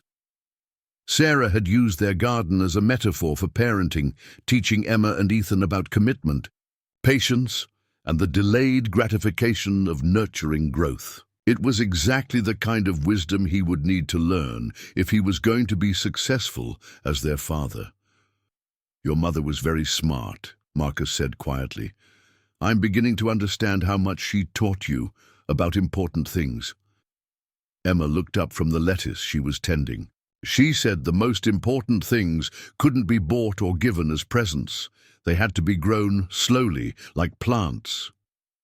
As the afternoon wore on, Marcus found himself relaxing into the rhythm of their activities. They showed him Sarah's small home office, where she had worked on projects for Sullivan Technologies while keeping an eye on their homework. They demonstrated their after-school routine of snacks, studying, and household chores distributed fairly between them. Every aspect of their daily life reflected Sarah's careful planning and the values she had wanted them to learn. When dinner time approached, Marcus expected to take them to a restaurant, but Emma and Ethan had different plans. We usually cook together, Emma explained. Mommy taught us how to make simple meals so we could help take care of ourselves. Marcus found himself in the unfamiliar position of learning basic cooking skills from two 7-year-olds. Emma and Ethan worked together, with practiced efficiency, showing him how to properly wash vegetables, measure ingredients, and coordinate multiple dishes simultaneously. Their competence in the kitchen was both impressive and heartbreaking, evidence of how much responsibility they had shouldered in helping their mother manage their household. You're both excellent teachers, Marcus said as they sat down to a simple but delicious meal of pasta with vegetables from their garden. I'm learning more today than I have in years. Ethan studied him seriously. Are you going to learn how to cook for us if we come live with you? The question carried weight beyond its simple words. Marcus understood that they were evaluating not just his intentions, but his willingness to adapt to their needs, rather than expecting them to fit into his existing lifestyle. I'm going to learn how to do everything you need me to do, Marcus promised.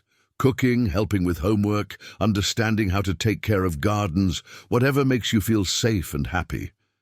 Emma and Ethan exchanged one of their silent communications, and Marcus sensed a subtle shift in their attitude toward him. They were beginning to see him not just as a stranger, claiming to be their father, but as someone genuinely committed to becoming part of their lives. After dinner, as they worked together to clean the kitchen, Ethan asked the question Marcus had been dreading. When do we have to decide about living with you? Marcus dried a plate slowly, choosing his words carefully. You don't have to decide anything until you're ready. But there are some grown-up things I need to take care of first, legal paperwork and preparations. That will take some time, which gives us more chances to get to know each other. Emma nodded thoughtfully. Mrs. Patterson said you have a very big house. Is there room for our garden? The question caught Marcus off guard. His penthouse had a wraparound balcony with stunning city views, but no soil, no space for the kind of practical garden that had clearly become central to their identity. My current home doesn't have space for a garden, Marcus admitted. But if you decide to live with me, we would figure out a way to have one.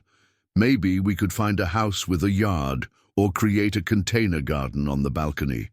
The important thing is that you have what makes you happy.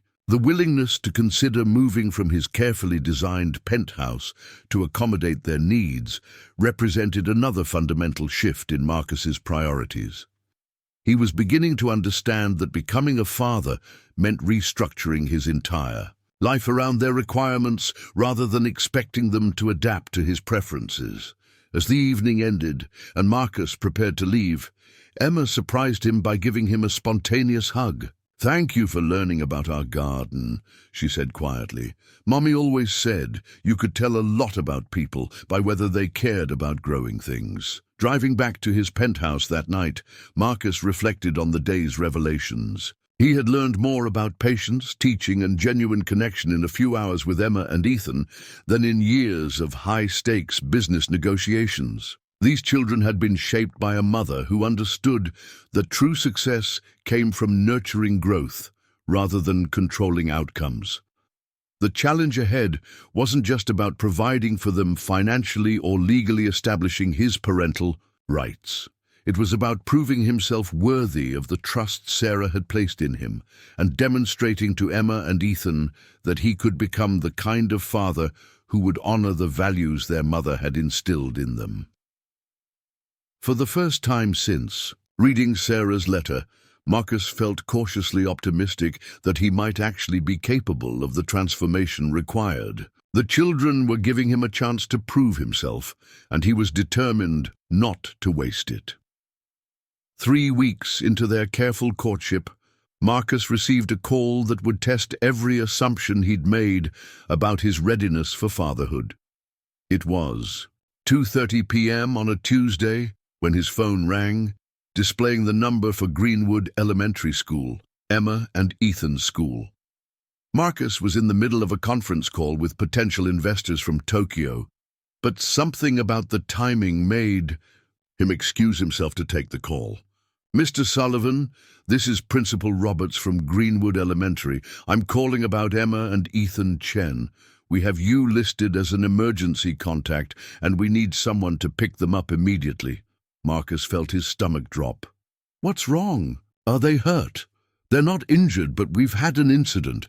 Ethan became quite upset during lunch period and is currently in my office. Emma is with him, but they've both asked specifically for you. Mrs. Patterson is out of town visiting her sister, and we couldn't reach any other contacts." Marcus was already grabbing his keys, his mind racing through possibilities. "I'll be there in 20 minutes. Is there anything else I should know?" "We'll discuss it when you arrive, Mr. Sullivan. The children are safe, but they need some support right now." The drive to Ballard seemed to take forever, despite Marcus pushing the speed limit through afternoon traffic. This was his first real test as a parental figure. Not the carefully planned visits and structured activities they'd been sharing, but an actual crisis requiring immediate response. His hands gripped the steering wheel as he realized how little he actually knew about handling childhood emergencies. Greenwood Elementary was a modest brick building surrounded by portable classrooms, clearly straining to accommodate a growing neighborhood population. Marcus hurried through the main entrance, following signs to the principal's office while trying to project calm confidence he didn't feel. Principal Roberts was a woman in her 50s, with kind eyes and the patient demeanor of someone who had spent decades managing childhood crises. She met Marcus in the hallway outside her office, speaking in low tones. "Thank you for coming so quickly, Mr. Sullivan. The situation isn't serious, but it's been emotionally challenging for both children." Another student made some comments about their mother's death, and Ethan's response was intense. Marcus felt anger flash through him at the thought of someone targeting his grieving children. What kind of comments? "I'd rather let the children explain in their own words," Principal Roberts said diplomatically, "but I want you to know that we've addressed the other student's behavior with his parents. Right now, our focus is on helping Emma and Ethan feel supported." She opened the office door, revealing Emma and Ethan sitting side by side on a small couch. Ethan's face was streaked with tears, while Emma held his hand with fierce protectiveness. Both children looked up when Marcus entered, their expressions a mixture of relief and residual upset. "Marcus," Emma said, using his first name for the first time since they'd met. She jumped up and ran to him, wrapping her arms around his waist with desperate intensity. Ethan followed more slowly, his pride clearly wrestling with his need for comfort. Marcus knelt down and pulled both children close, feeling their small bodies trembling against him. "I'm here," Marcus said simply. "Whatever happened, we'll figure it out together." Principal Roberts excused herself to give them privacy, closing the door behind her. Marcus settled onto the couch between Emma and Ethan, waiting for them to find. Their words. "Tyler Morrison said mean things about Mommy," Ethan finally whispered, his voice thick with anger and grief. "He said she was stupid for dying and leaving us alone. He said we were probably going to end up in foster care because nobody really wanted us." Marcus felt his protective instincts surge with surprising intensity. The casual cruelty of childhood could be devastating, but for children already dealing with profound loss, such comments were particularly harmful. "What did you do when he said that?" Marcus asked gently, Ethan's face flushed with shame. "I pushed him. Hard. He fell down and scraped his knee. I know I'm not supposed to push people, but I was so angry." Emma squeezed her brother's hand supportively. "I told the teacher what Tyler said first, but Ethan was already upset. Sometimes when people are mean about Mommy, he can't help getting mad." Marcus understood the complexity of the situation. Ethan's response had been inappropriate, but the provocation had been cruel and calculated to hurt. These children were navigating grief while trying to maintain normal school relationships, a challenge that would test even adult emotional regulation. "You were right to be angry," Marcus said carefully. "Tyler's comments were mean and unfair. Your mother was an amazing person, and he had no right to say those things about her or about your future." Ethan looked up with surprise. "I'm not in trouble for pushing him?" "Pushing wasn't the right response," Marcus clarified, "but I understand why you did it. Sometimes when people hurt us with words, our feelings get so big that we react without thinking. The important thing is learning better ways to handle those big feelings." Emma studied Marcus's face intently. "What should we have done instead?" The question highlighted Marcus's inexperience with childhood emotional management. In business, conflicts were resolved through negotiation, legal action, or strategic maneuvering. 7-year-olds needed different tools for protecting themselves. From peer cruelty, "Well," Marcus said slowly, working through the problem out loud, "when someone says something mean about people we love, we can remember that their words don't change the truth. Your mother was brilliant, caring, and devoted to you both. Tyler's opinion doesn't make that any less true." Ethan frowned thoughtfully, but it still hurt to hear him say those things. "Of course it did," Marcus acknowledged. "When people we love die, we feel extra protective of their memory.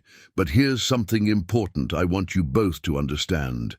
Tyler was wrong about you ending up in foster care. You're not alone, and you're not unwanted." Emma and Ethan exchanged one of their silent communications, and Marcus sensed they were approaching a crucial moment in their relationship. "Are you sure?" Emma asked quietly, "about us not being alone?" Marcus took a deep breath, realizing this crisis had accelerated their timeline for important decisions. "I'm absolutely sure. Emma, Ethan, I've been working with lawyers to make our family arrangement official. I want to adopt you both, which means you would legally be my children forever. No matter what happens, you would always have a father who wants you." The silence that followed was profound. Both children stared at him with expressions of wonder, hope, and lingering disbelief. "Adopt us?" Ethan repeated.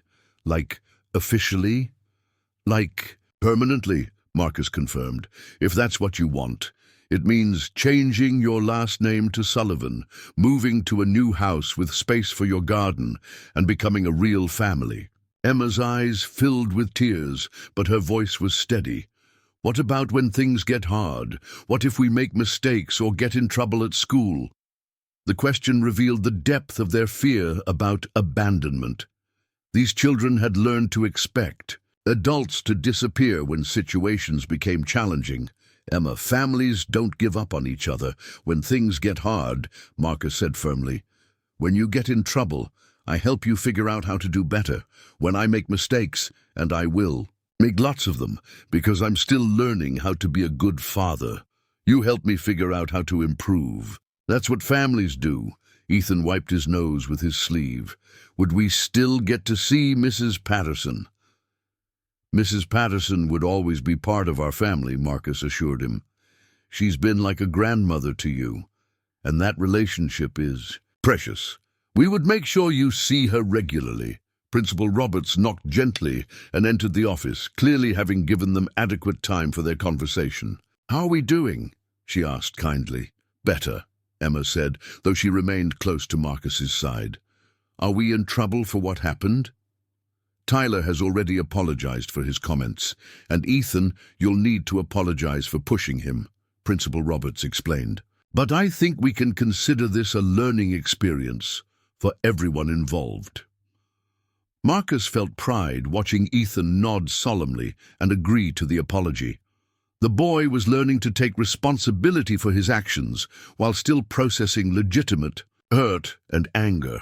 As they prepared to leave the school, Marcus realized this incident had fundamentally changed their relationship. Emma and Ethan had called him in a crisis, had turned to him for comfort and guidance, and had heard him commit to permanent adoption. They were no longer strangers carefully getting acquainted.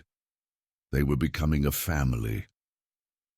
The drive back to the Ballard house was quiet, with both children seeming to process the day's events. Marcus found himself thinking about the practical implications of what he'd promised.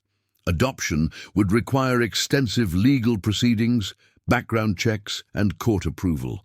He would need to find a suitable house, arrange for school transfers, and completely restructure his life around their needs.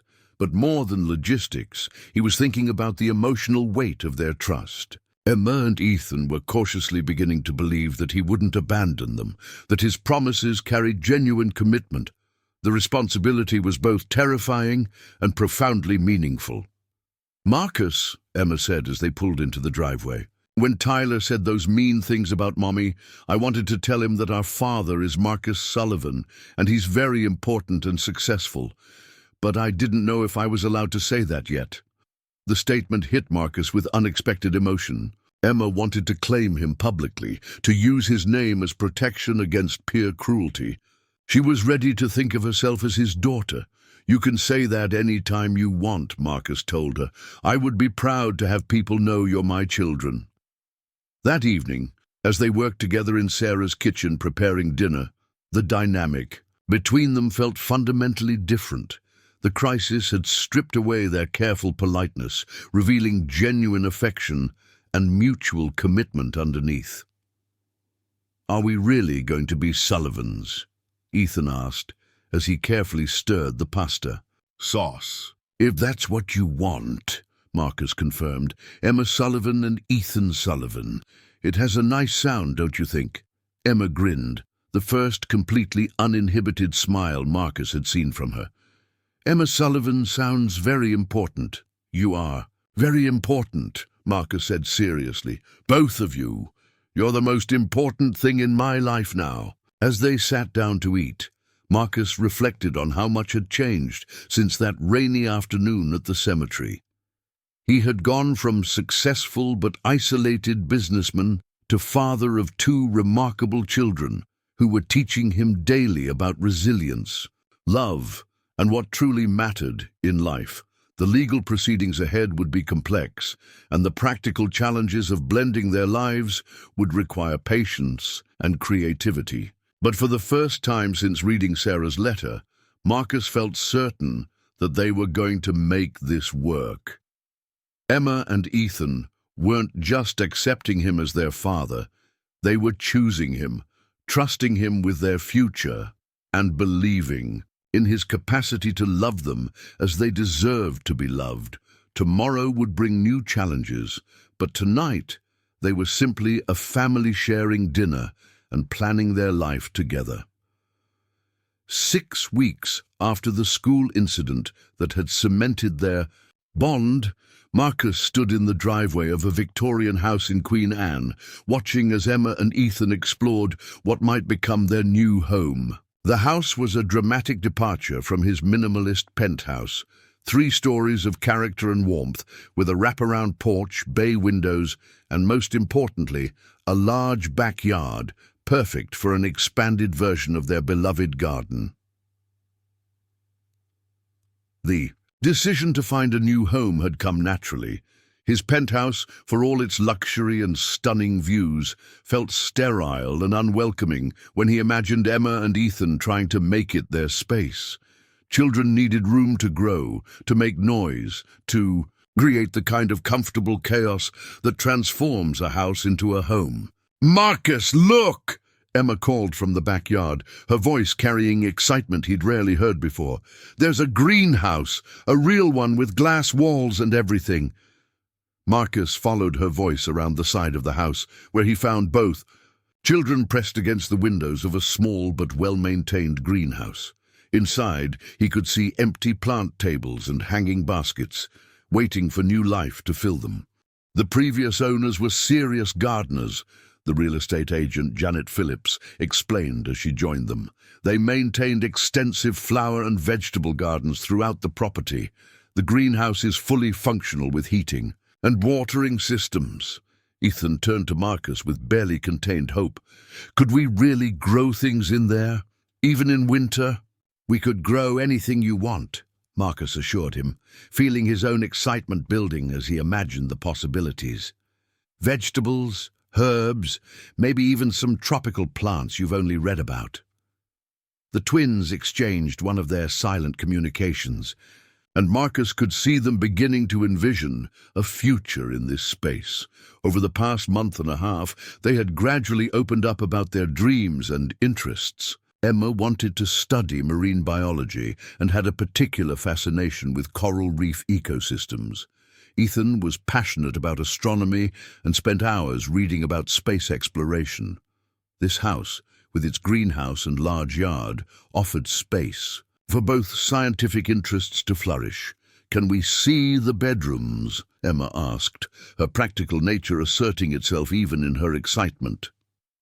Janet led them through the house, which had been lovingly maintained but clearly needed updates to accommodate a modern family. Marcus found himself seeing everything through the children's eyes.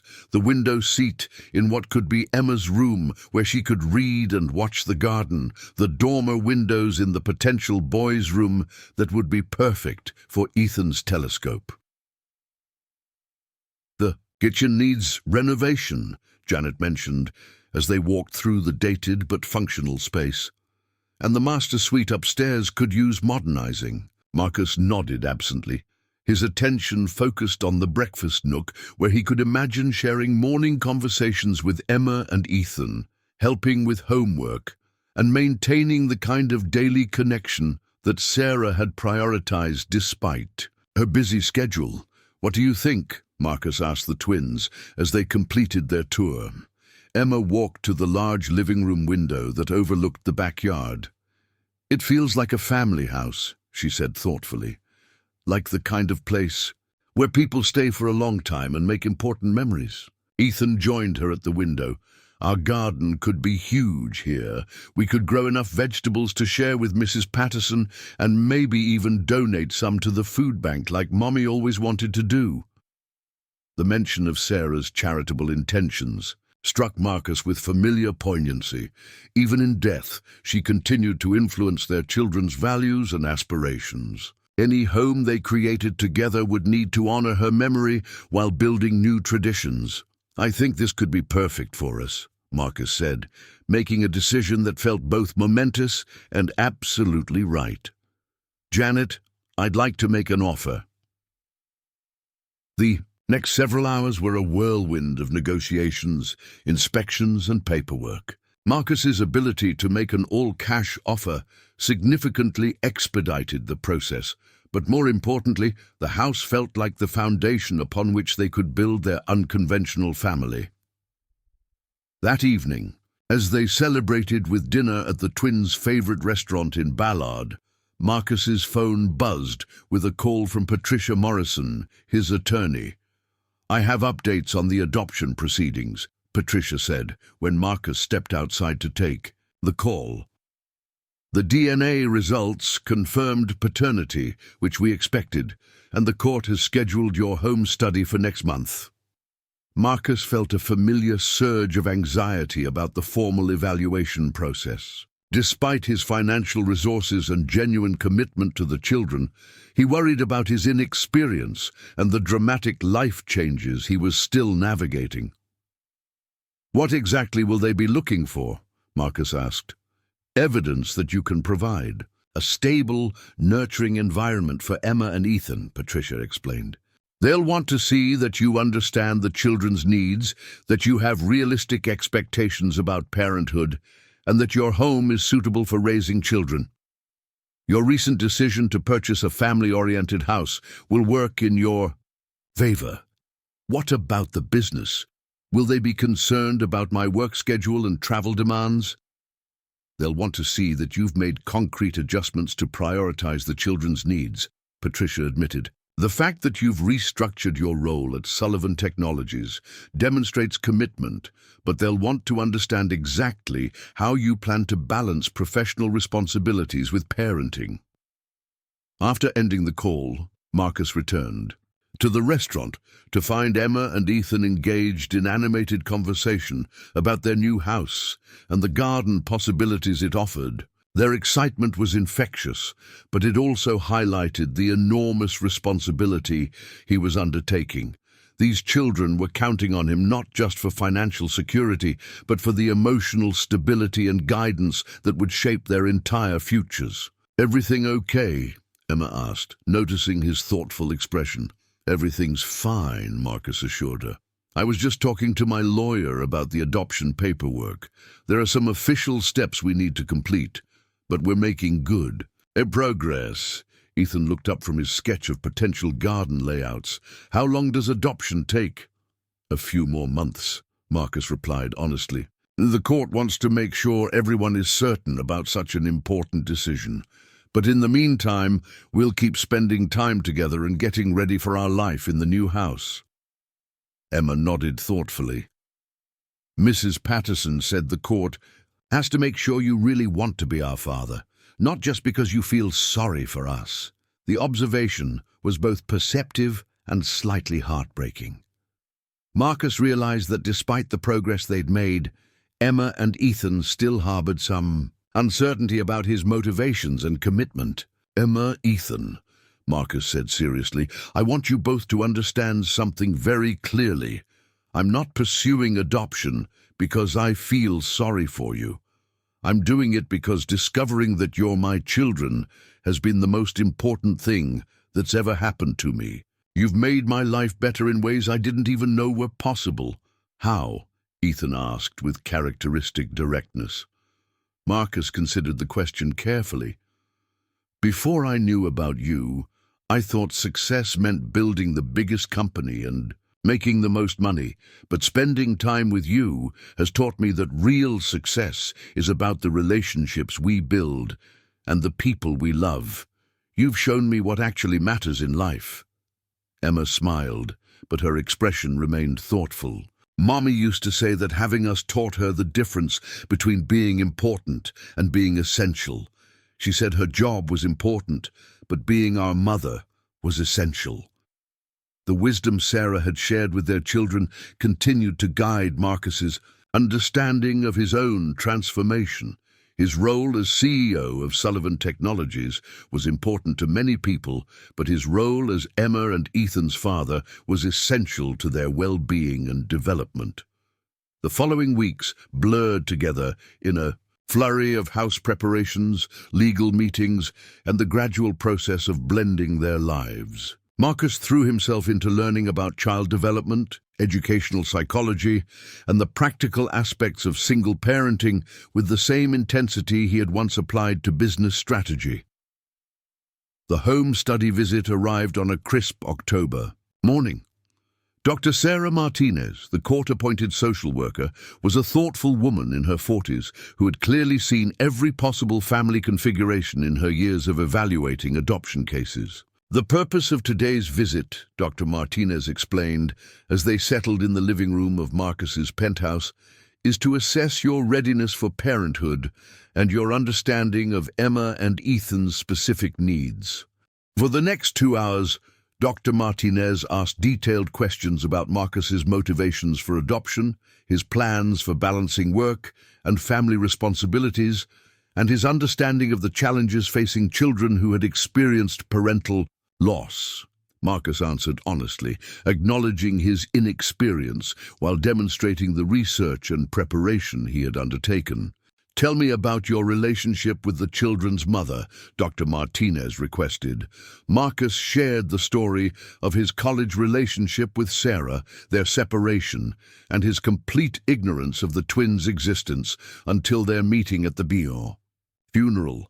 He explained Sarah's reasons for keeping their paternity secret and her final letter entrusting their care to him. "That's quite remarkable," Dr. Martinez observed. "How do you think this history affects your feelings about the children?" "I think it makes me more determined to honor Sarah's faith in me," Marcus replied thoughtfully. "She could have included instructions for Emma and Ethan to find any number of people after her death.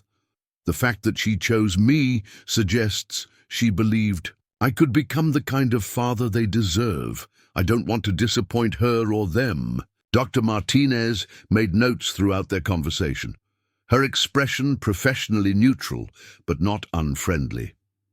When Emma and Ethan arrived for the second part of the evaluation, Marcus watched nervously as they interacted with the social worker. "How do you feel about Mr. Sullivan becoming your adoptive father?" Dr. Martinez asked the twins directly. Emma and Ethan exchanged their characteristic glance before Emma answered. "We like him very much. He listens to us and cares about things that are important to us, like our garden and our memories of Mommy. He's learning how to be a good father," Ethan added seriously. "Sometimes he doesn't know things about kids, but he asks us questions and tries to understand, and he keeps his promises." Dr. Martinez spent time observing their interactions, watching, as Marcus helped Ethan with a challenging math problem and listened to Emma's detailed explanation of photosynthesis. She noted their comfortable physical affection, their easy communication, and the genuine care they showed for each other. As the evaluation concluded, Dr. Martinez smiled for the first time during the visit. "I'll be submitting my report to the court within the next week," she told Marcus. "Based on what I've observed today, I believe Emma and Ethan are fortunate to have found such a committed father figure." That night, as Marcus tucked the twins into their temporary beds in his guest room, Emma asked the question that had been on all their minds. "Do you think the court will say yes to the adoption?" Marcus sat on the edge of her bed, choosing his words carefully. "I think they'll see what I see, that we belong together as a family. But even more importantly, I know that whatever the court decides, I'm your father and you're my children. That's not something any legal document can change." Ethan padded over from his own bed, wrapping his arms around Marcus in a spontaneous hug. "I'm glad Mommy told us to find you," he whispered. "So am I," Marcus replied, holding both children close and marveling at how completely they had transformed his understanding of love, purpose, and what it meant to build a meaningful life. Outside the penthouse windows, Seattle glittered in the darkness, but Marcus's attention was focused entirely on the two remarkable children who had taught him that the most important achievements couldn't be measured in quarterly reports or stock prices, but in the trust and love of family members who chose each other against all odds. The morning of the final adoption hearing dawned grey and drizzly, typical Seattle weather that seemed to mirror Marcus's nervous energy.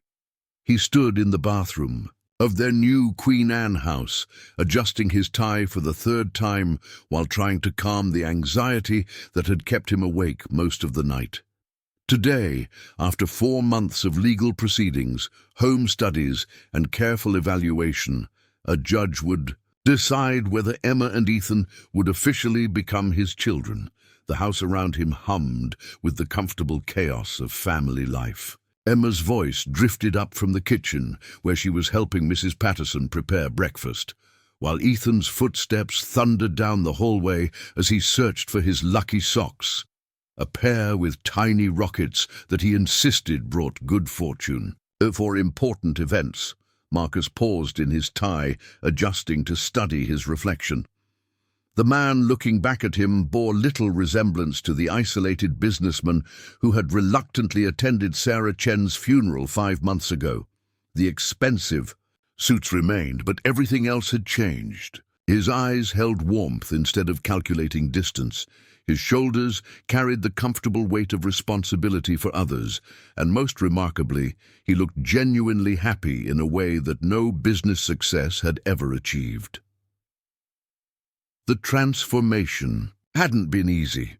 Learning to parent 2 intelligent, grieving 7-year-olds while navigating his own emotional growth had challenged every assumption Marcus had held about his capabilities and priorities. There had been midnight tears over missing their mother, homework battles that tested everyone's patience, and moments when Marcus had questioned whether he could possibly be enough for these remarkable children. But there had also been breakthrough, moments that made every challenge worthwhile. The first time Ethan had called him Dad, without prompting. The evening Emma had fallen asleep, curled against his side while he read her a bedtime story. The morning he'd found both children working, together in their expanded greenhouse, chattering excitedly about seedlings they were nurturing for their spring garden. "Marcus," Emma's voice called from downstairs, "Mrs. Patterson made your favorite coffee, and Ethan wants to show you something before we leave." Marcus smiled at the easy familiarity in her tone. Emma had become the family's unofficial coordinator, keeping track of everyone's schedules and needs with the same efficiency her mother had displayed. The trait had initially worried Marcus. 7-year-olds shouldn't feel responsible for managing adult lives, but Dr. Martinez had helped him understand that Emma's organizational tendencies were how she processed security and belonging rather than anxiety. Downstairs, Marcus found Ethan waiting in the living room with a carefully wrapped package, his face glowing with excitement and nervousness. "I made something for you," Ethan announced, holding out the gift with ceremonial solemnity. "For today, for the adoption thing." Marcus accepted the package with appropriate reverence, recognizing the significance of this moment for his son. Inside the wrapping paper was a handmade wooden picture frame, clearly crafted with 7-year-old hands, but showing remarkable attention to detail. The wood had been carefully sanded and stained, with Sullivan family burned into the top edge. In Ethan's painstaking letters, "I made it in the garage workshop you set up," Ethan explained proudly. "Mrs. Patterson helped me use the wood-burning tool for the letters. It's for our official family picture after the judge says yes." Marcus felt his throat tighten with emotion.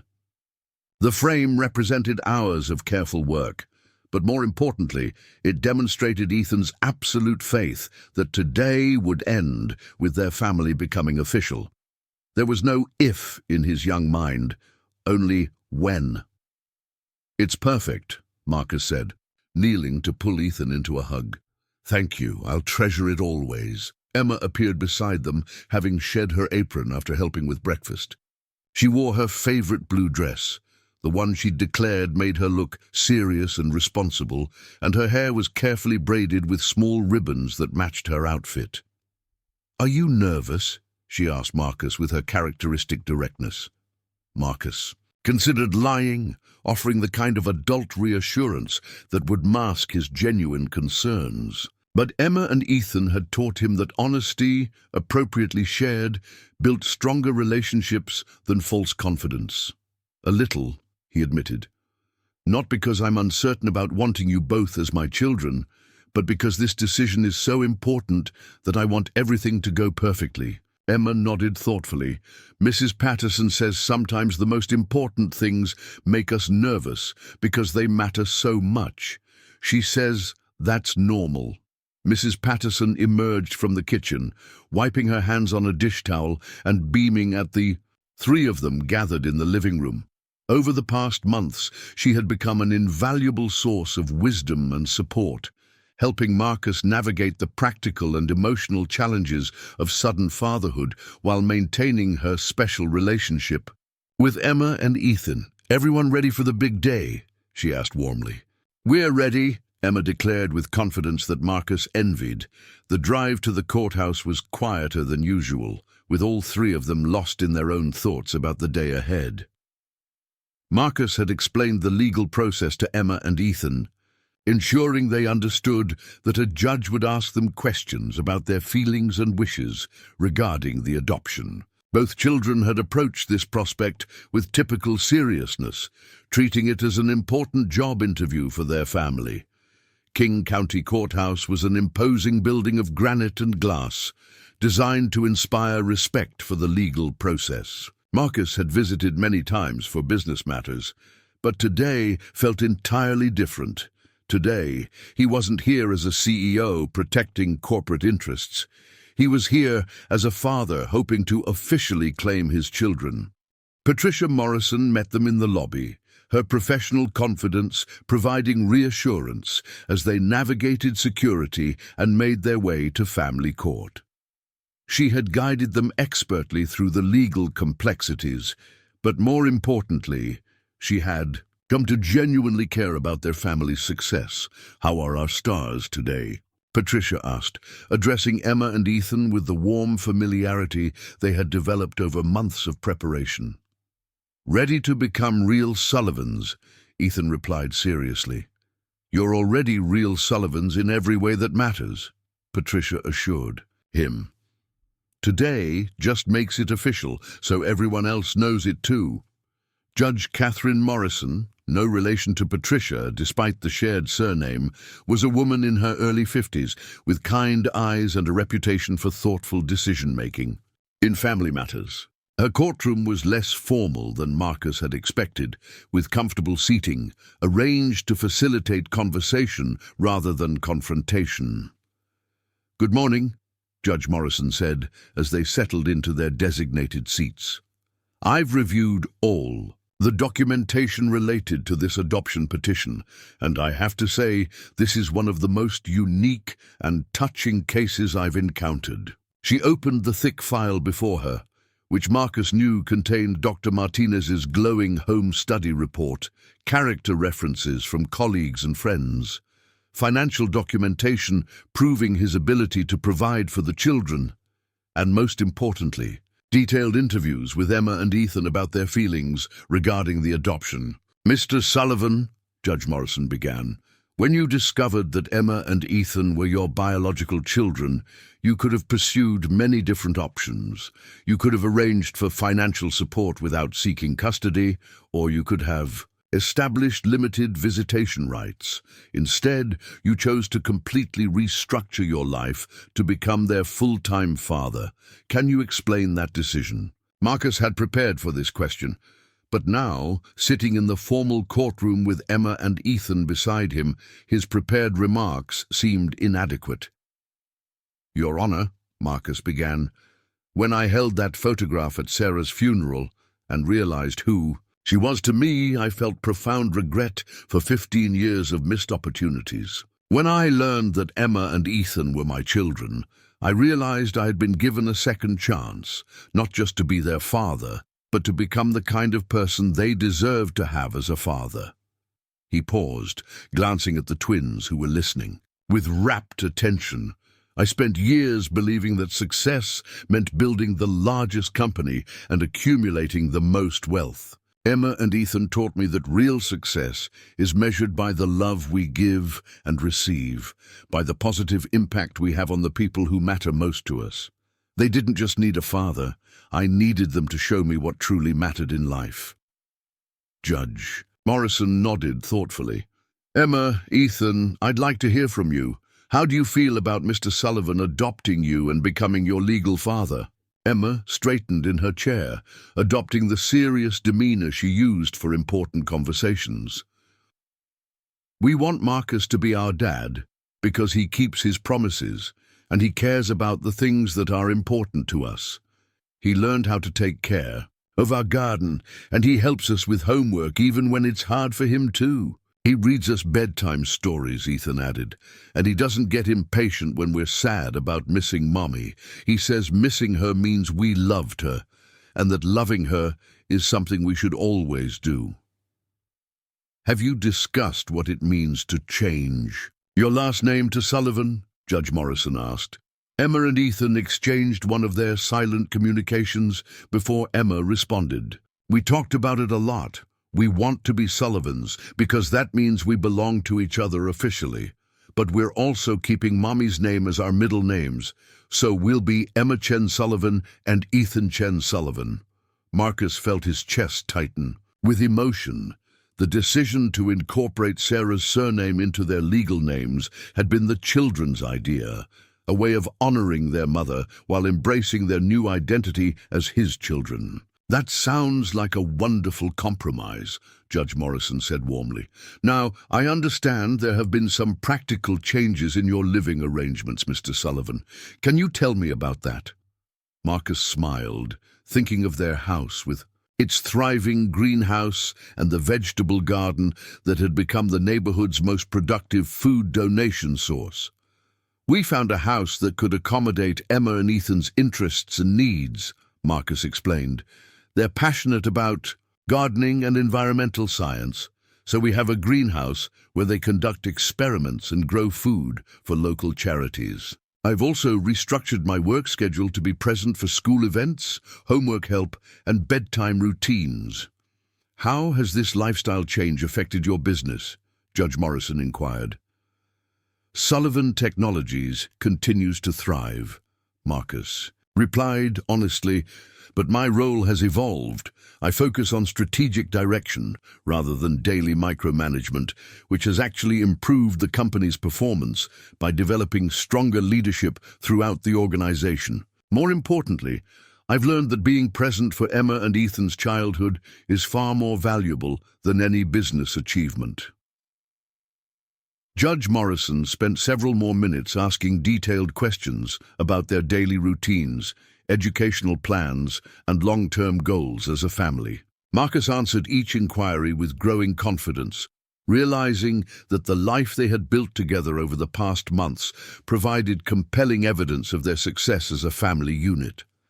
Finally, Judge Morrison set down her papers and looked directly at all three of them.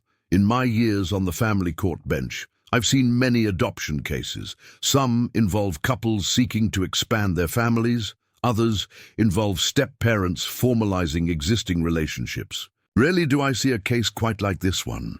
A successful businessman discovering biological children he never knew existed and choosing to completely transform his life to become their father. Marcus felt his heart pounding as he waited for her decision. What impresses me most about this case, Judge Morrison continued, is not the dramatic circumstances that brought you together, but the thoughtful, deliberate way you've built a family relationship over these past months. Emma and Ethan, you've clearly found in Mr. Sullivan not just a provider, but a father who understands and supports your individual interests and needs. Mr. Sullivan, you've demonstrated remarkable personal growth and genuine commitment to prioritizing these children's welfare above all other considerations.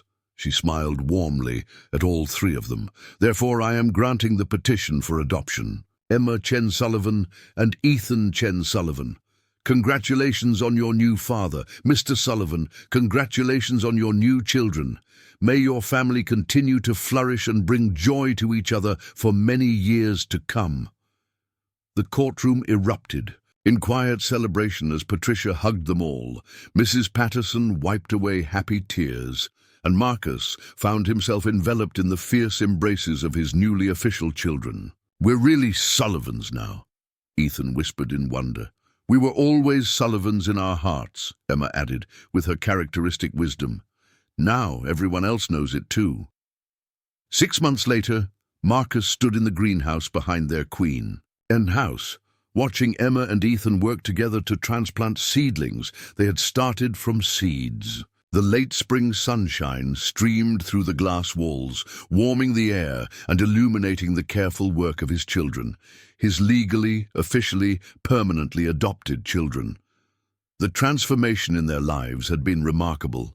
Emma was thriving in an accelerated science program that challenged her brilliant mind while allowing her to pursue her passion for marine biology. She had already declared her intention to study coral reef conservation, and Marcus had privately begun researching the best universities for marine science programs.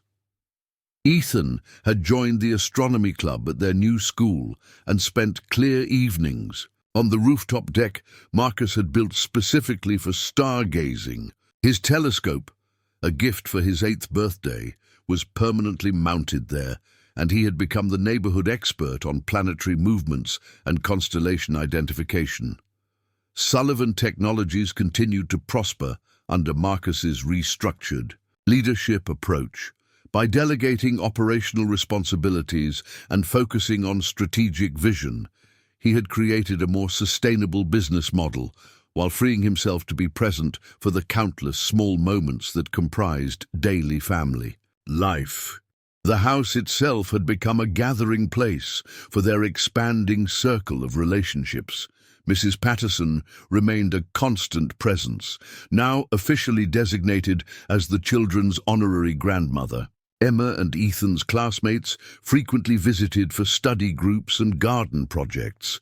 Even some of Marcus's business associates had begun including their families in social gatherings, creating a more integrated approach to professional and personal relationships. "Dad," Emma called from across the greenhouse, using the title that never failed to warm Marcus's heart.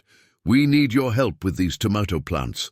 They're getting too big for their current pots." Marcus set aside the tablet where he had been reviewing architectural plans for a new educational wing at Sullivan Technologies, a facility that would offer internships and science programs for students like Emma and Ethan, and joined them. At the planting bench, "These are looking incredible," he observed, studying the healthy seedlings they had nurtured from tiny seeds. "Your mother would be so proud of what you've accomplished." Sarah's presence remained woven throughout their daily lives, not as a source of sadness, but as inspiration for the values they tried to embody. They visited her grave monthly, bringing flowers from their garden and sharing updates about their achievements and adventures. Marcus had established a scholarship fund in her memory for single mothers pursuing technology careers, ensuring that her legacy would continue helping other families navigate the challenges she had faced alone. "Can we tell you something?" Ethan asked, his tone suggesting this was one of their serious conversations. "Always," Marcus replied, giving them his full attention. Emma and Ethan exchanged their characteristic glance before Emma spoke. "We've been thinking about Mommy a lot lately, about the choices she made when we were babies." Marcus felt a familiar flutter of concern. The children occasionally struggled with complex emotions about Sarah's decision to raise them without revealing their father's identity, and he had learned to navigate these conversations with careful honesty. "What kinds of thoughts?" Marcus asked gently. "We used to wonder if we would have been happier if she had told you about us from the beginning," Ethan explained. "Like, maybe we would have had a father all along, and she wouldn't have had to work so hard by herself." Marcus nodded, understanding their natural curiosity about alternative histories. "But now we think she made exactly the right choice. Emma continued, because if she had told you about us when we were babies, you wouldn't have been ready to be the kind of father we needed. The observation was startlingly mature and accurate. At 23, Marcus had been ambitious, impatient, and completely focused on building his business empire. He would have tried to do right by Sarah and the children, but he wouldn't have possessed the emotional wisdom or life experience necessary to prioritize their needs above his professional goals. You needed time to grow up and learn what was really important, Ethan added seriously. And we needed time with just Mommy to learn about taking care of people and working hard for things that matter. So when we finally found each other, we were all ready to be a real family, Emma concluded. If it had happened earlier, it might not have worked as well. Marcus felt tears sting his eyes at their wisdom and generosity. These remarkable children had found a way to honor their mother's difficult decision while embracing the family they had built together. I think your mother would be very proud of how thoughtfully you've worked through those feelings, Marcus said softly. And I think you're absolutely right. We found each other exactly when we were all ready to appreciate what we had. That evening, as they shared dinner on the back porch overlooking their flourishing garden, Marcus reflected on the extraordinary journey that had brought them together.